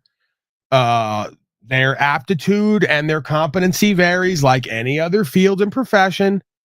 And they're basically chosen voluntarily, whether you know it or not, by everyone involved to administrate and hear the matter and to make a determination about the complicated facts of the matter of law. There's nothing, there's no prerequisite other than according to them understanding legal process and the law. And that's essentially business on one hand, right? It's like a business endeavor. You don't think that you could sit at a court like any other business for a couple months and learn how everything runs and works and then go take over his position? Are your results going to vary? Yeah, because perspective varies. Ultimately, do we all know what we're doing there? Is it the same idea? Yeah. Are we going to reveal what we're actually doing there and how it really works to the rest of the public? No. Does Dairy Queen do that? Does McDonald's do that? You don't know what they're doing in the back. You could work there and not know where that shit comes from and what it is. You see where I'm going here? Unless you're Ray Kroc, you don't know how any of this really works and what's really happening. You just got a bunch of people playing the fucking positions and moving the levers and making this thing move. Right? So again, it's like this is what collectivism societies and cultures are.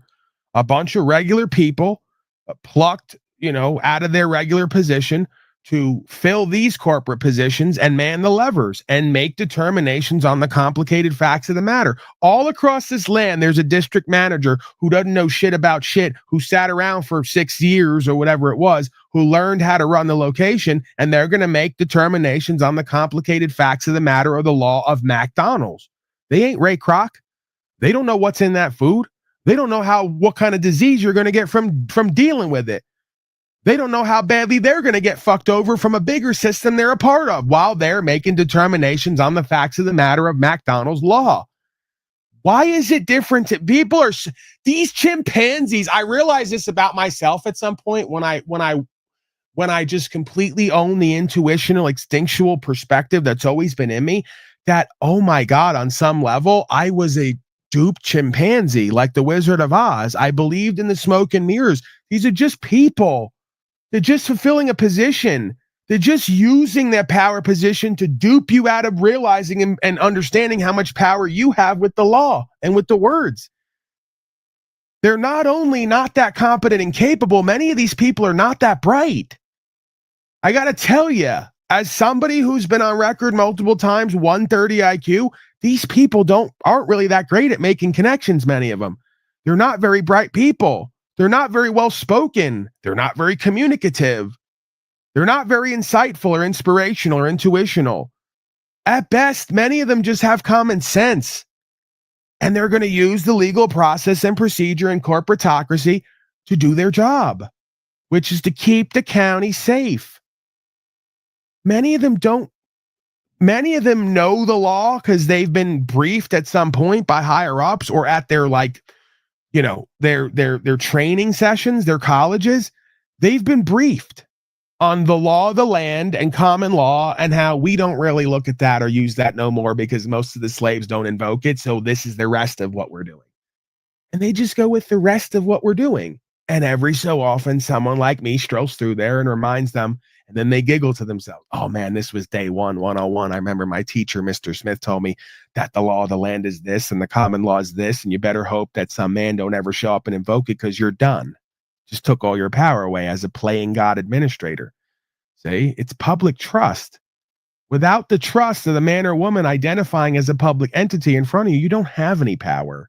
You're just a guy in a costume there to make a determination on the complicated facts of the matter of law. I'm the closest thing to God in this realm of and by and for the people. This is just like McDonald's. You're walking in behind Walmart and they go, we're charging you with violation of Walmart code because you were born in a Walmart. So they bring you to the back of Walmart and they show you the back and go, okay, this is how operation goes back here. We're going to make a determination. Did you break the code or not? I go, wait a second. This whole place is on a land known as America. This is inside of a universe. It's under God. I'm a man. I have rights. What is this?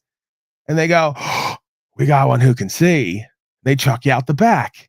Because they got 99 other dumb slaves who think that because they put a Walmart blue vest on and took you into the back and have code, that it fucking means a damn thing. This is literally what's going on. And I have the damn record at court to prove it now.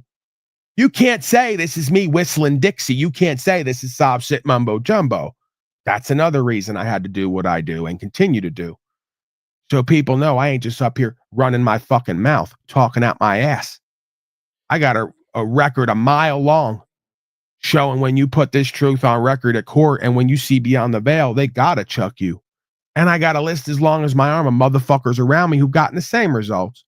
They didn't go to school. They ain't got degrees. They don't know nothing about legal process and procedure. What they've accepted is, in good faith and honorability, that God does exist, that there's a law here inherent hierarchical power and value systems, universal law. It's tangible. It's written into the cosmos and the fabric of who and what we are and what we breathe. It's in the ether.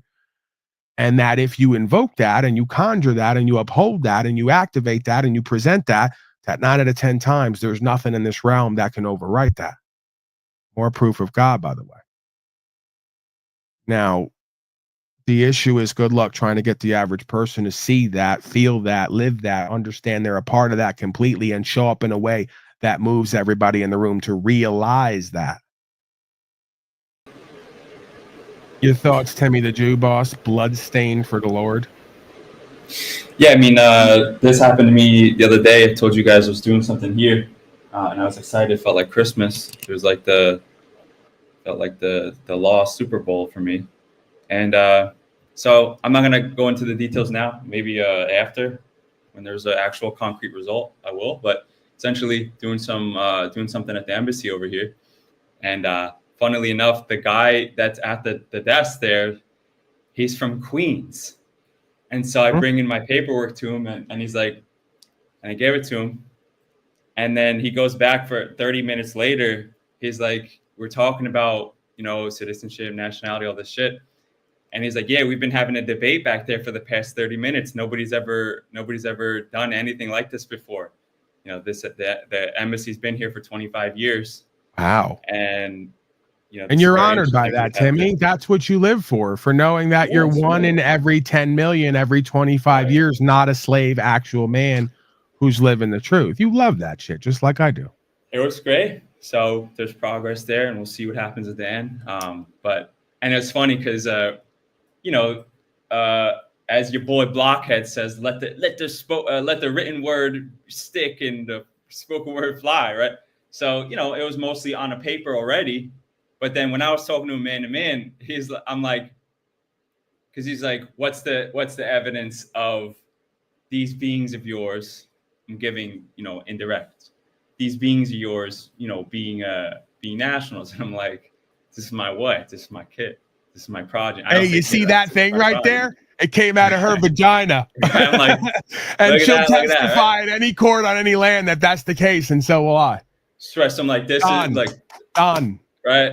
This the bitch of I. This the progeny, basically, right? Wife and progeny. Literally said wife and progeny, and I'm like, who on earth has the right to say that has some kind of imposition or restriction on our free move to travel wherever the fuck we want to go onto and off of the United States of America? I looked at him right in the eye, and he was like, "Yeah," and he did this thing happen where and he's a New Yorker, right? The energetic moment of like the feeling, he was like, I felt him saying, "I agree," right? He said spiritually. You can feel it, yeah. It's telekinesis. He's like, yeah. He did one of those things like some of the slaves over here. He's like, yeah.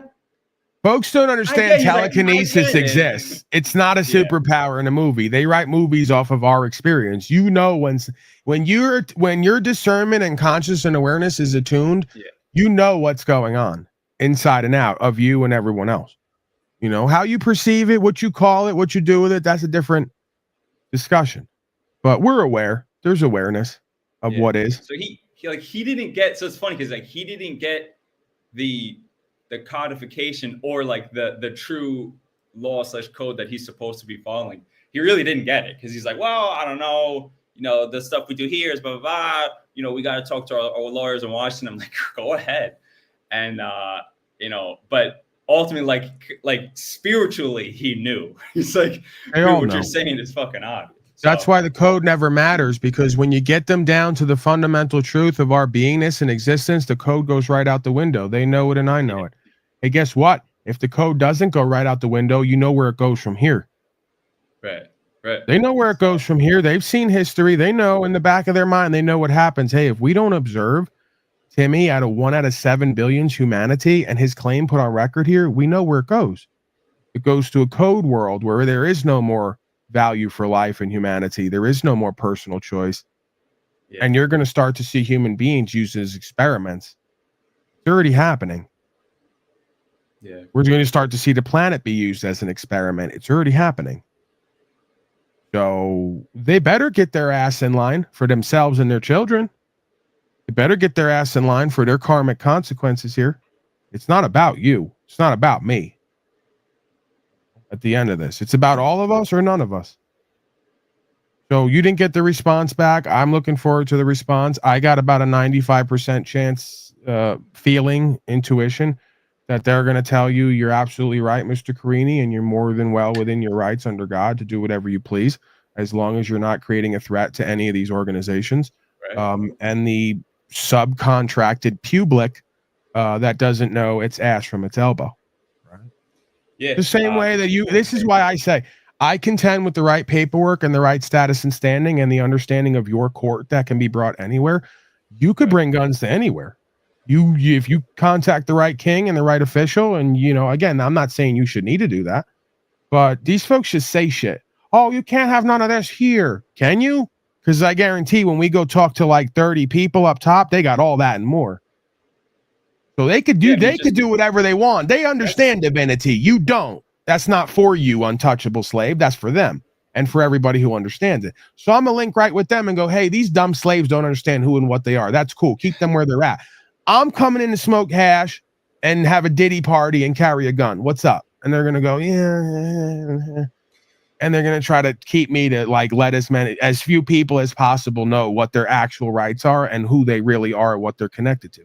They don't want a bunch of gods on earth made in the image of the Most High. They don't want a bunch of powerful, inspired motherfuckers who know they're linked up and part of the divine, of the connection of conscious and awareness. They don't want that. It makes doing business a little bit, challenging, shall we say. Yeah, but it's subtle, man. Like it's really like the people miss the subtleties of all these things. It's like the codes may say no slaves can have metal protectors, right? But like slaves don't have rights anyway. But do you identify as a slave? They're not wrong, right? So like when you go and privately say, hey, XYZ, and that's how it works anyway. Like if anybody knows how anything works in other countries, even if there's restrictive codes, it's like you just said, you privately go to whatever controlling party or police, whatever. And you say, look, I'm doing this. I got a high profile individual and we're gonna, we need to have private security. And they'll go, okay, here's a permit. But like just them handing you a permit and agreeing, I don't necessarily see that as like cocking. It's just like you're saying privately, hey, this happening. It's almost a reverse thing, right? They're like exempting the permit is sort of like an exemption in that aspect.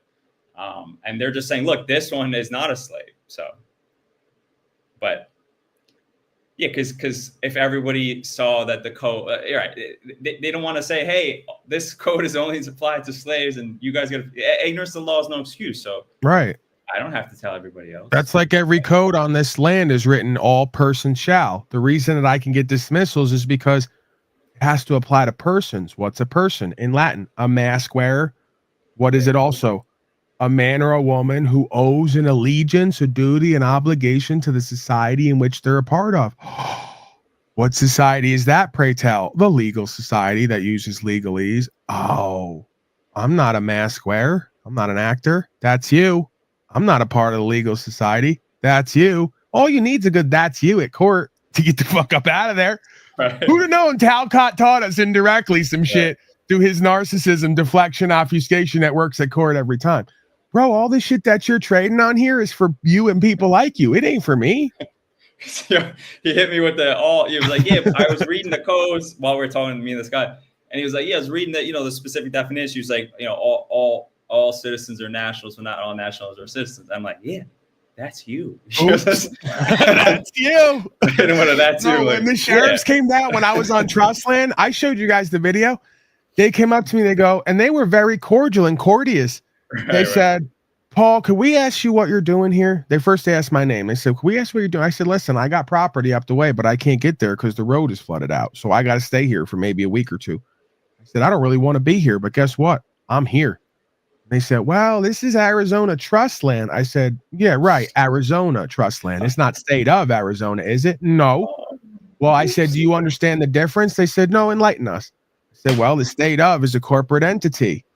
Can't actually own property or hold property in trust. Arizona State Trust is the land mass. It's of and by and for the people. He said, well, we got a citizen slave up there on the hill. There was one guy who lived in this whole place. Big house up on the hill, right? Proverbial, right? Little old me down living in my car in the tent in the mud, getting it out the mud, right? I couldn't get any. This is the book, people. This is the movie. Forget it. They can't see it. You can feel it, but you can't see it. I got it. It's going to come later. These folks want to write a book before they ever done nothing. The book and the movie comes after it's over. So they go, well, you see that guy up there in the big palace up there? I said, yeah, he's a citizen, right? I said, yeah, he's complaining. I said, well, you know what you need to do now, right? I said, what? I said, you need to go and open them federal code books, and you need to understand that locally and statewide and federally that there's a man of the people. That's me. And then there's a United States owing an allegiance to person, like I said before, corporation or society, citizen who pays the slave tax and thinks because they pay the slave tax, they got more rights and abilities than the men and women whom they serve, kind of like you. So I go, you need to go back up and inform him that he's in a corporate capacity on paper. If he pays the slave tax, he's actually owing allegiance to U.S. corporation. In the code book of that U.S. corporation, it defines a privileged class and a protected class. Take a guess which one I am. All right, so you got to upkeep and maintain this land for me to use, and you got to protect me while I do it. He's Mr. Benefit and Privilege. So you're going to have to go and let the benefited privileged class know that I'm a protected class, and you ain't going to override my rights to use this land because you think you pay a corporation to come be your fascistic thug. And he said, I never thought of it that way. And he said, I'll be back. And he went back and he read them damn books and he came back. And you know what he said? Because he probably took my info somehow, some way when I didn't realize he was taking it. And he found out my birthday, the date of birth. He showed up. He said, Paulie boy, your birthday's this week. And I want to tell you happy birthday. And I want to know how I'm going to serve you while we're here. Do you need anything? How long you going to be here? That's what I like to hear, boy. And it ain't about my ego. It's about we're working in trust here to uphold the law of this motherfucking land. And I don't care how much money's flowing around in anybody's pockets and how much money hungry lust is flowing through their veins. You will serve God and the truth and the law of this land here today, just like I will. Because none of you motherfuckers are unique and special. That's the mind of a philosopher king and the heart of a philosopher king. That's the only reason they're going to serve me, because they know without people like me and this understanding and this God being invoked and this law of this land, we're all fucked. And we're all going to be at the whim of the Karen up on the hill who pays the most tax. So they think they have the most right to use a corrupt system to try to do harm and interfere with the rights of the men and women of the people. Not as long as I'm alive, because you know where it goes. If you don't uphold what I'm saying, you know where it goes. I don't want to say it. I don't want to speak it. I don't want to. He might not be at that house all day, every day. That house might just go away. Who knows? But I don't want to speak directly, and I don't want to be a part of any behavior like that. So let's do the right thing, gentlemen. I might have to do a rain dance or a fire dance or something like the natives used to do on the land back in the day when you corporatist white scum wanted to do the same thing you want to do now to them. I might have to do me a little fire dance. Watch that house just go right away. Your thoughts, Timmy, Mr. Mason? We're going to wrap it up. I'm feeling rather complete. I was feeling complete. About how you keep talking about the man on the land and the trust, and to going back to saying that you were looking for land and everything. Well, that's the thing, and as I've been following you, listening to you for the last 4 years, I've done my own research and I've made my own calls. And it sure sounds like you're talking about freedom of religion. And that's what I have heard for the last 30 minutes is how even your channel expresses how you are free to practice your religion. Well, there's a certain thing when you have religious property, you no longer have to pay property tax on religious property. So if you do buy property, you can be exempt from paying taxes on it if you partition it, because you have to make such a certain this for the building and something certain this for that. Sir, I already told you I'm going to put this proof of concept on record. I already know that the spirit is moving me, and I already know that what's meant to be done is meant to be done. An idea whose time has come cannot be stopped. So when the creational force brings about whatever land that I'm eventually going to wind up on, that we're looking now, we've had two that have not been meant to be for whatever reason, but at some point it's going to come through, and I'm going to give you folks the claim, like I do everything else that I put on record, to exempt that land from taxation. I've already have it done around me. Other folks around me have done it, and I already know how to do it, and I already know that it's going to happen, because I'm not going to go away or stop till it gets done, and they're not going to want to deal with me. And furthermore, I'm going to provide so much light and empowerment and inspiration and good energy and services to that community that the little $500 a month they're going to ask for me, I'm going to way out compete that in what I'm going to be pouring back into the land and living there. So having me there is a blessing and a light in the world. Why would they want to take $500 from me for bringing a light into their world and onto their land to aggrandize or to bring value and empowerment to their community? I should be asking them for a fucking check if I decide to do ministry there and farm there and bring the presence of God to that community and to that land.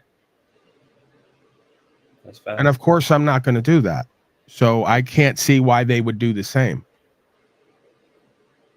And I'm also going to offer my services in the letter. I will explicitly state to the county administration that my services are available. If you have any drug addicts or people who you want me to work with and do fellowship, I will do it gratis on the house. You really think they're going to need my $500 for that land? We'll see. We'll see. You know, the experience and the time will tell the tale. I have a good feeling, though, that they're going to appreciate me and my presence and my understanding so much that they're going to be looking to potentially pay me. That's how much of a grandiose good faith I have. It's very Talcott in its own way. Right. Well, that's what I'm saying. That's what I'm in the course of doing myself. You kind of got a grandioser way of saying it, but you know, the places that I rent out, I figured that I could rent them out to somebody who's homeless or coming out of a home from addiction, somebody to give them 6 months to get back on their feet, you know, or whatever. But that exactly what you said is what I've been, or you know, feeling that's what I've needed to do, and I guess the reason why I've come to that conclusion, I figured I would just communicate my thoughts, but it's because if something did happen to me, you know, I can't take that land with me, but I can leave that land behind with You know what keeps you and everyone else from doing what's already in your heart that you're not even aware of or might be aware of but are too scared to do? Oh, I just said it, the fear. So guess what? You want to stop getting taxed? Start serving God. Maybe your corporate masters knowing God more than you do and living with God some way or another more than you do, if not the devil, will start to recognize the presence of God and will stop taxing you fucking slaves. Maybe when you start being a real service to yourselves and God and the community, they'll start looking at you a different way. And I'm not trying to come down on you. I'm talking to the being in me, just like it is in everybody else, the spirit.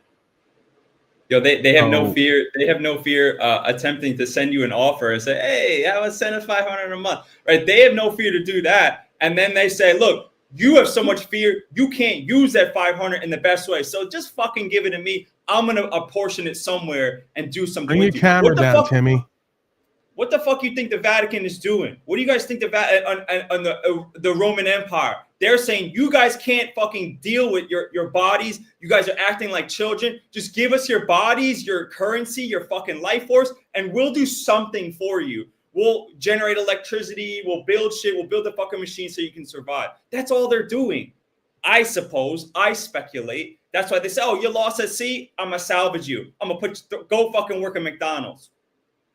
Here's a job." It's very simple, and you're not going to tell me what to do and be here. So if you're going to attempt to, I'm going to have you go. I appreciate the sentiment, but my cussing is not something that I think overrides the experience or the understanding or the presentment of a communication of a godly experience. So if you think it does, I think you don't know that experience, because if you did, then it wouldn't. As far as I'm concerned, you're free to go elsewhere as well. If you don't like me cussing while talking side by side about an experience of God, and I'm cussing at slaves and infidels, much like the Christed being in Scripture did. Whether you want to accept him to be a perfect being or not, it seems that you're all too willing to point to my imperfection. If you would like to know about my imperfection, just ask me. I'll give you way more than just cussing, because I'm me and I know all about my imperfection. Why bring up one thing if you're not going to bring up all of it? I guess I shouldn't be fat either while I'm on a 9-day fast. I guess that I... Go ahead, Timmy. My bad. I was just saying, this endless ideology. Oh, predators bad. Let's focus on the predators. Why the fuck are you all acting like little does, little deers? Why do you endlessly do that? You go, oh, look at the big lion out there going and eating all those little weak ass bitch, little dead, diseased little deer. Oh my God, we're all deer. Predators bad. Why don't you become a fucking elephant? Become a fucking hippo. Become not food for the predator out there. There's only a few predators and billions of bunnies and deers. Why don't you fucking not become prey? Why don't you focus on that? There's predators out there. You're not going to change that. You can't Timmy, just go, you could have just went with Yeah. chimpanzees like most of them actually are, because typically the apes and orangutans are not prey for the predator class. Right. Yeah, there you go. Lions and tigers and all the rest don't hunt gorillas. White gorilla? Saying. Sure. But yo, Pancho, you kind of annoy me, man. You always are trying to find some special inroads to do something. Land is property. The son of I is my property. Proper to I, right? Proper to I. Property. That's why they say it like that. This fucking silver coin is my property. It can't be taxed. What the fuck? Like, it's very simple, bro. You guys are always trying to overcomplicate everything. Property can't be taxed if I don't have not giving contractual interest to somebody else in exchange for something. So why is it so fucking complicated with everything?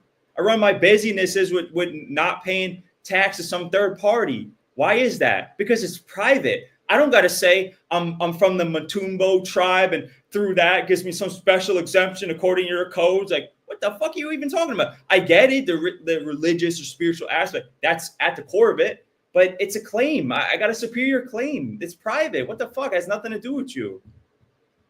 Don't you see that? It's just property. The whole thing is about property and rights and interest. That's it. Claims, rights. It's very simple. Your thoughts? I'm pretty pleased today. We did over 15,000 views, I think, so far. Nice. Very few subscribers, though. I've noticed that I could do 15,000 views, which means that we got at least 6,000 to 7,000 new viewers here today, and we'll probably be lucky to get 50 to 100 subscribers. If that doesn't give you a perspective on the human consciousness and awareness, and again, that's like what I love about this game is you can't escape self, and you can't escape the patterns that are generated by self to some degree throughout the ages. So it wouldn't matter what time in history we did this broadcast or non-cast, it would be the same percentage of people who would resonate and lock in and see the value and walk with the power and the inspiration and actually make a change in themselves and here. The rest are just whatever you want to call it, passerbys, you know. It's a fascinating dynamic to witness. And if you let them, the passerbys will gaslight you and everyone else here, including me, that we're the dummies. What does the Tao read? When you tell a wise man of the Tao, he immediately starts embodying the Tao. When you tell a fool about the Tao, he laughs and go about his way. If it wasn't the Tao, it wouldn't be that way. See? It wouldn't be that way if it wasn't the Tao. So everything is working perfectly in its imperfection. Same dynamic that existed 600 years before the Christed being in scripture, 2,600 years ago, is still taking place.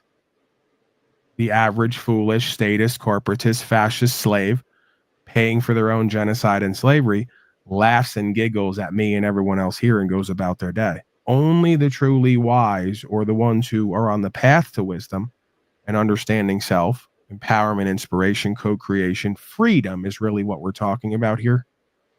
Only they resonate with and will walk with, beyond a certain point, this understanding. And these folks, including myself, should feel honored by that. You should feel gifted by that.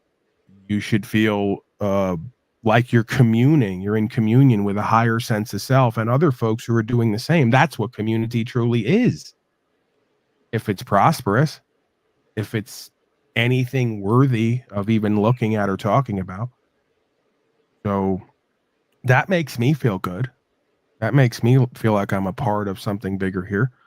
That makes me feel favored by God. And please understand, if you're favored by God, you're also favored by the devil, because he's going to test and challenge you to see who and what you really are and what you really serve, who you're really about. And you should thank it for that. So you can learn more about you and who and what you really are and what you serve and what needs to change. Right? So again, what do we tell a man who is in harmony with all things? Nothing. Just experience the great Tao. Your thoughts, Timmy? Mr. Mason, I think I'm going to wrap up.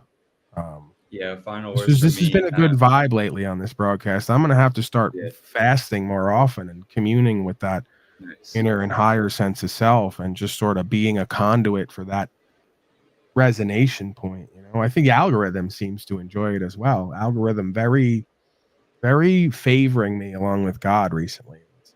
That feels good. That feels empowering. Yeah, I I mean, guess my finally, last words are going to be to Timmy. And everything that you just said right there at the end, I don't think you understood what I was saying, but I understand what you were saying. But that was kind of a weird way to put it. But, you know, I just, 2 words, that's you. what do you mean?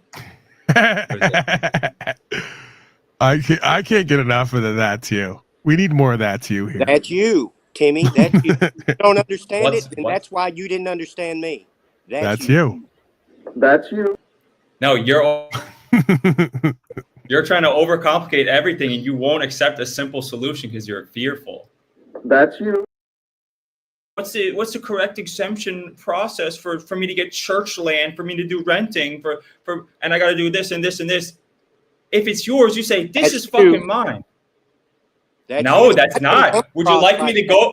Shall I go through my fucking explanatory statement that I just did? Sarcastic. Is there not any sarcasm in your speech?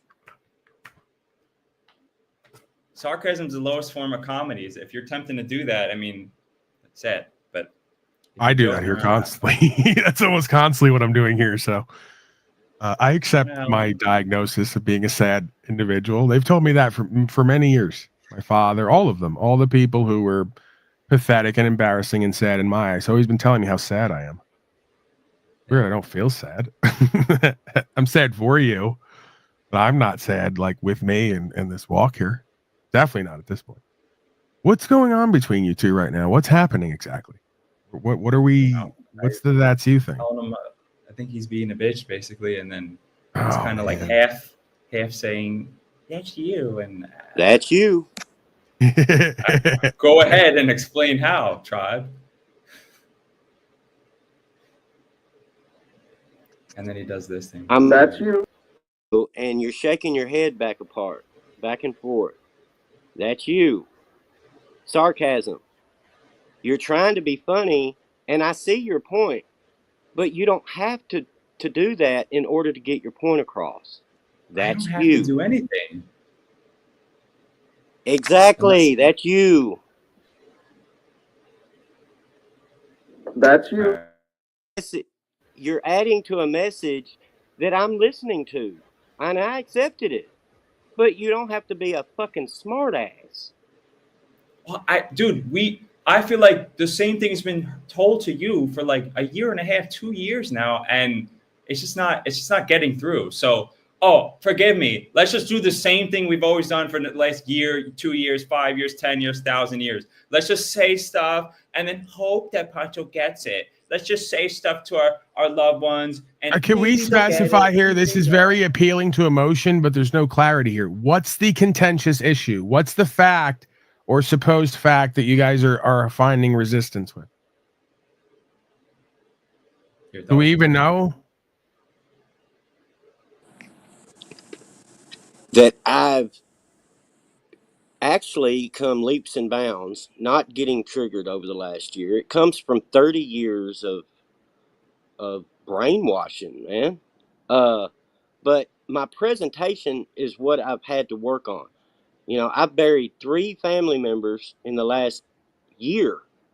And now the first week that I've had to spend alone, so I'm self-reflecting. So in the means of trying to get something, and I needed to hear that. And maybe I needed to hear it put that way. It's just how my ego is accepting it, and that's the resistance, because the problem is within me. That's why I'm being so resistant. Just like electricity, there is when there's resistance, I'm trying to get over my resistance. And Timmy, you're helping me do it. But it doesn't have to be presented in the way that you're presenting it. In other words, Is it possible that oftentimes the way that we present, Timmy and I included, while it comes off as potentially sarcastic sounding or arrogant, is actually a way for us to cope with the fact that we have the same thing in us, that if we didn't go past it would potentially interfere with us speaking and living truth? So it may be as much of a coping mechanism for us as it is a way to get a message delivered that maybe wouldn't be delivered or lived if there was as much time, energy, attention, emotion, and resource given to these attachments, let's say, or beliefs. Exactly. And that's what I'm saying. I've been having breakthroughs. I mean, I'm, you know, man, just reaching out. Self-sabotage is real, fellas. Tell me about it. I mean, and that's what I'm trying to do, is express and communicate what is actually going on in me. And you're right. Y'all are both right. I am fearful. But like you said, Paul, you said, when I'm ready, I'll know that I'm ready. And now that I'm ready, I need help getting over that fear. And that's what I'm actually asking for. And now I just communicated it. So there you go. Yeah, I think, again, we're all, with me deciding that I'm going to do better for my health, and potentially create a better broadcast with the last 2 years or whatever of experience. I've decided to just either have a limited interaction with or addressing of these points of resistance beyond, what's necessary, right? And then just kind of let go. It's the same way I've just decided to. Folks in chat want to project and play resistant games and power games. You get an opportunity, come on up, let's interact. If not, you got to go. I'm dropping it. I'm letting go of it. I'm not going to dance with it. I'm not going to tangle with it. I'm removing the resistance from within me, and by removing it from outside of me, I'm removing it from within me, because I find that the majority of these people who show up to test me and challenge me in a state of resistance, it's not over the truth. It's over some bizarre power game or some bizarre belief they're working out in a bizarre way. I don't need to be part of it. Get myself in the same state of consciousness by being reactive. So I can practice not being reactive. I can also practice curating my experience and my boundaries to pursue peace, to pursue co-creation and prosperity. The same way I wouldn't open my land or my house up to a bunch of resistant demons and deviants to play power games with me there. I don't need to do it here, because it takes away from what I could be creating, what I could be experiencing, what I could be having revealed to me, what I could be working with other people to solve or co-create, right? So I view as within, so without, as above, so below, and pretty much everything. So, yeah, you gotta recognize that thing within you that is showing up outside, and recognizing that stuff outside is making the thing within you show up, if that makes sense. Yes, And then do something and that different. makes exactly the point, is that I welcome Timmy triggering me, because it means that I still need to work on me. I would recommend everybody look into these frequency machines, and everybody look into fasting. Just from having the experience now, that I think that it's a great set of tools, along with a bunch of other tools, right? Plants and herbs, and certain mantra, if you will, self-talk, I guess is a better way to put it. Yeah, I mean, I think that it all goes hand in hand, right? Like, a big part of my reactive state that I got into being entertained by, along with everyone else, is the fact that I'm in physical pain because of the way I'm living. So it's all too easy for me to just draw on that and just go off and be reactive. And then I could still be talking truth, but it's a subtle perceptive. It's a subtle perspective that I'm missing. That I have been missing. Like, while I'm thinking, okay, this is entertaining, I'm still talking truth, it's fiery, it's passionate, it's all the things. Is it necessary? Is it my best benefit or everyone else's? So I had to relook at that.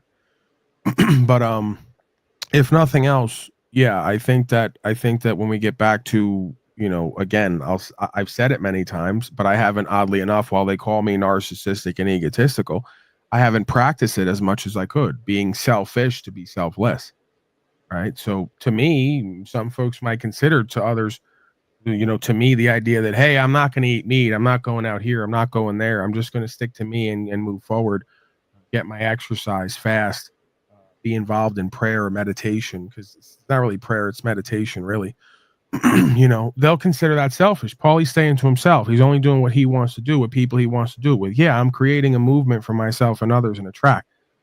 I don't need to expose myself to everyone and everything in order to be seen as equitable by folks who never see me as equitable anyway. it's the paradox there, right? The more you try and the more you give over to them, the more they want and the more they say you didn't do nothing for them or with them.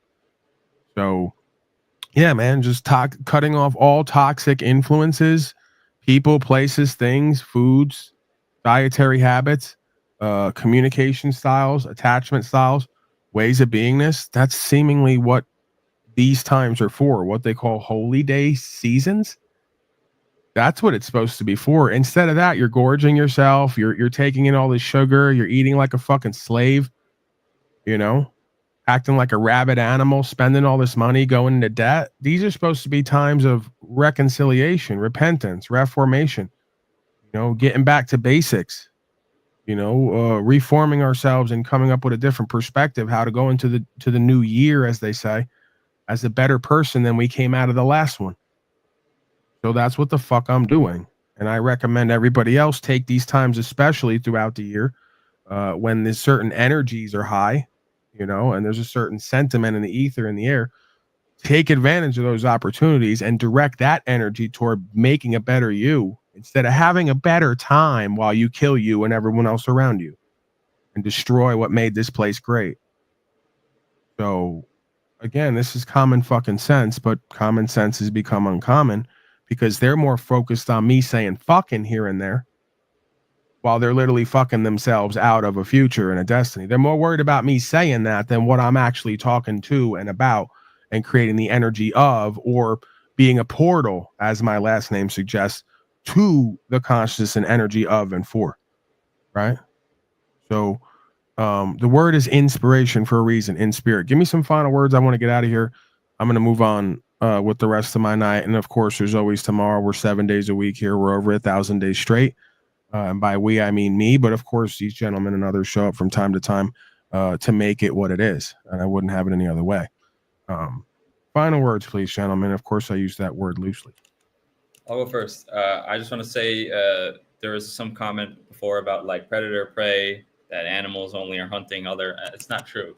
So somebody said that animals only hunt other animals. It isn't true at all. There's always a hierarchy in every animal group. So and the amazing thing about humans, if you want to call us humans, is that we are able to have an imagination and use it and change ourselves for the better and decide to be prey or predator, or to just be not fucked with, to just become strong mentally, spiritually, emotionally, physically, and then not be fucked with. And so I encourage folks to think about that and get on that bandwagon, because then you can be free to an extent, physically, but primarily spiritually, mentally. All right, thanks, Paul. See you next time. Merry Slavemas, guys. Yes, Merry Slavemas.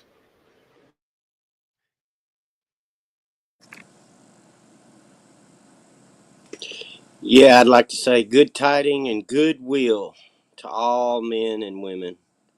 And don't be so hard on yourself, because I found out those that are hard on themselves and push themselves are on the opposite side of being balanced, and they need to pay attention and find out what it is that's wrong with them and then work on that. Like you said, Paul, be the change that you want to see, but you got to put in the work and hold yourself accountable. Thank you, sir. Yeah, I mean, it's kind of one thing to at times have an ethic.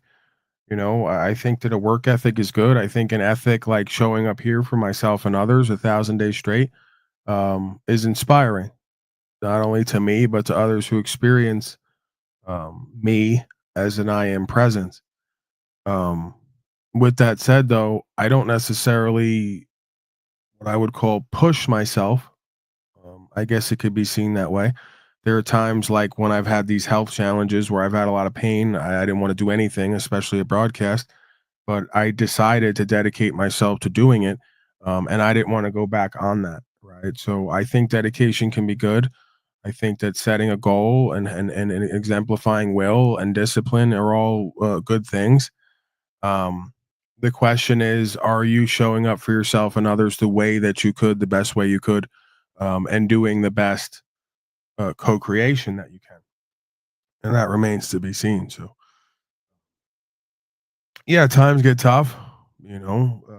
Things become testing and challenging. Does that mean we stop showing up for ourselves and others and being in service and staying faithful and being trustworthy and all the things, right? And I contend that no, it's not the case. So, yeah, sometime you may have to push past the fear. Sometime you may have to push past the uncomfort to do the next right thing, or just do what it is that you have planned to do or compelled to do, and surrender in faith, right, while doing the next right thing. So it's kind of like this and that. Don't overthink it. Don't live in regrets, but use regret as your guideline, right? If you think there's something you could have done better and that the way you've done it was not as good as it could be, well, then in the future, make that so, right? That's what I've learned for me. It's not even really learned because I don't even think we're learning here oftentimes. I think it's reminders. I don't think anything's really being taught here. I think that I and others come on here not to teach, but to remind motherfuckers who and what they are at their core, what they could be doing and being and getting and not. What can I do for you, Ace? Just touching base with can you hear me? Yeah. Yeah, touching base with you about the mural Okay. on that shopping center. So Right. maybe let me make contact with the managers and stuff, and then I'll let you know when I'm gonna start, and then we could do what you said. I could go up and we could do it live or whatnot. All right. Yeah, that'd be interesting. Yeah, and get maybe I could get some idea from the audience or yourself and what I could put up there. What else I could put up there. All right. All right. Just let me know, man. I'm here. You know where you can find me. I'm here every day. Right on, man. Thanks a lot, big dog. Yeah, we're gonna Thank do this you. I shit. appreciate you. I appreciate your Likewise, efforts, man. brother. Likewise, man. Okay, I'm on top of a roof right now. Gotta go. All right. Late. He's up on the roof like the old song. All right, Ace. We'll see you later. Well, there you have it. I'm going to leave it right there. Back tomorrow, somewhere between 12 and 5 MDT, barring some act of God or the state, which more and more each day, the corporate and citizen slaves, as we know, are considering the state of corporation their God. Some folks, that's a problem. To some folks, that's a solution. Rather interesting dance and experience, I guess, from the perspective of God and the devil as an archetype, if you will. All right, I'm going to leave it there. On the way out, Paul Unbeatable. Okay. Say goodnight to the bad guy. And do the like, share, subscribe thing. All right. Algorithms been good lately. It's been cool. Oh, love, man. Oh, really? So I love this game. Oh, really? So we have corporations running around calling themselves policy enforcements, municipal corporations, municipal courts, and they're doing their own thing. But you're watching me, someone's watching you, and someone's watching them. And they're watching me do nothing wrong over and over again. Continue doing what I know is true and what's right with a conviction in my heart, not doing anything unlawful. Your policies and codes don't matter to me jurisdictionally. And I look forward to a day that comes where you just cut all the bullshit with yourself and everyone else around you. I just may be one little piece of a bigger story here. That's fine. I'm in my lane playing my role and position. Pauly Boy's like a modern day soap hero because he just sticks to the same story and keeps doing what he's going to do. And we get him alone. He don't change. There's a bigger program and plan happening here. What they call the white hats. Yeah, I'm one of them. Nice to meet you. There's a standard of truth that has to be hit here if you want my respect. If you don't hit it, you don't get it. Everyone knows where they stand with me. Knowledge of self is knowledge of the universe. I don't need to know other slaves who don't know themselves to know myself and therefore know them in the universe. You got to do and be something to get it. You don't see where the self-control, the responsibility, accountability is at? So I love this game. Nobody's going to bullshit me with their excuses. I've been as low as the lowest life out there. So you're not going to bullshit me. If I could make transcendent, transformational change in myself and in my life, well, then anyone else can do it. This is about self-reflection, self-awareness, self-insight, self-actualization, self-realization. If you want that, you'll get that. I'm not on some egoic timeline here. You know, and life is what happens in between making plans. So, you know, I've been planning and hitting goals on certain levels within myself and outside myself. At a certain time, 3 to 5 years from now, right? When I'm in a different situation, I'll have different opportunities, I'm sure, come forth. An option. If not, oh well, I surrender that as well, right? Love who and what you are and what you're becoming, and your fate, right? Your path in life. So do your best to choose a fate that you can love. Want your answer? They're Crips and Bloods, man. They're gangbangers, bro. Just like the ones on the street, just a different level. Yeah, so you admit you work for a mafia, basically. I do, man. Hell yeah, dude. And I got insurance through a mafia.